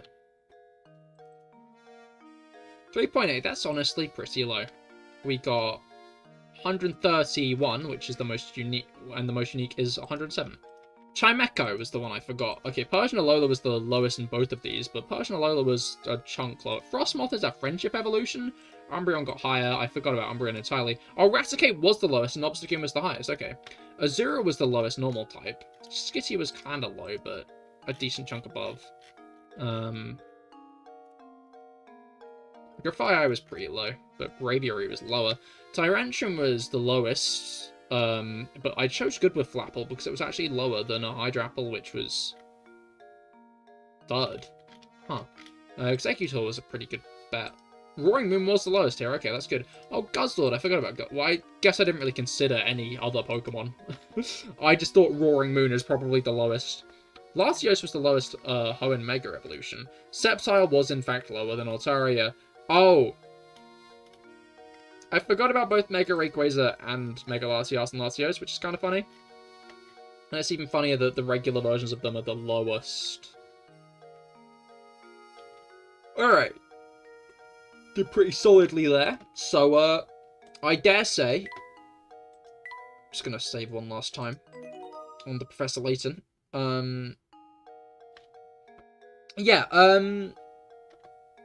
I think I'm going to end off about there. Thank you all for coming. I've been very hyped to play Professor Layton, I'm going to be honest. since it has been leaked in the Dorsal Fin 1 official Discord server, I guess I might as well state here today, I will be doing a collaboration this Friday with Dorsal Fin 1 on a game I won't let you know about yet, because I love being secretive. I love secrets. I love secrets are so fun. But yeah, I will be live again on Friday with a special stream. It will once again be a non-Pokemon stream, so I'd highly recommend checking it out. This won't be a big-time branch out, to be clear. Pokemon's still going to be my bread and butter. I just feel like doing a few other things. But yeah, I hope you like great times. I certainly did. Do love a good bit of Professor Layton. And I will see you all on Friday. Goodbye and good night.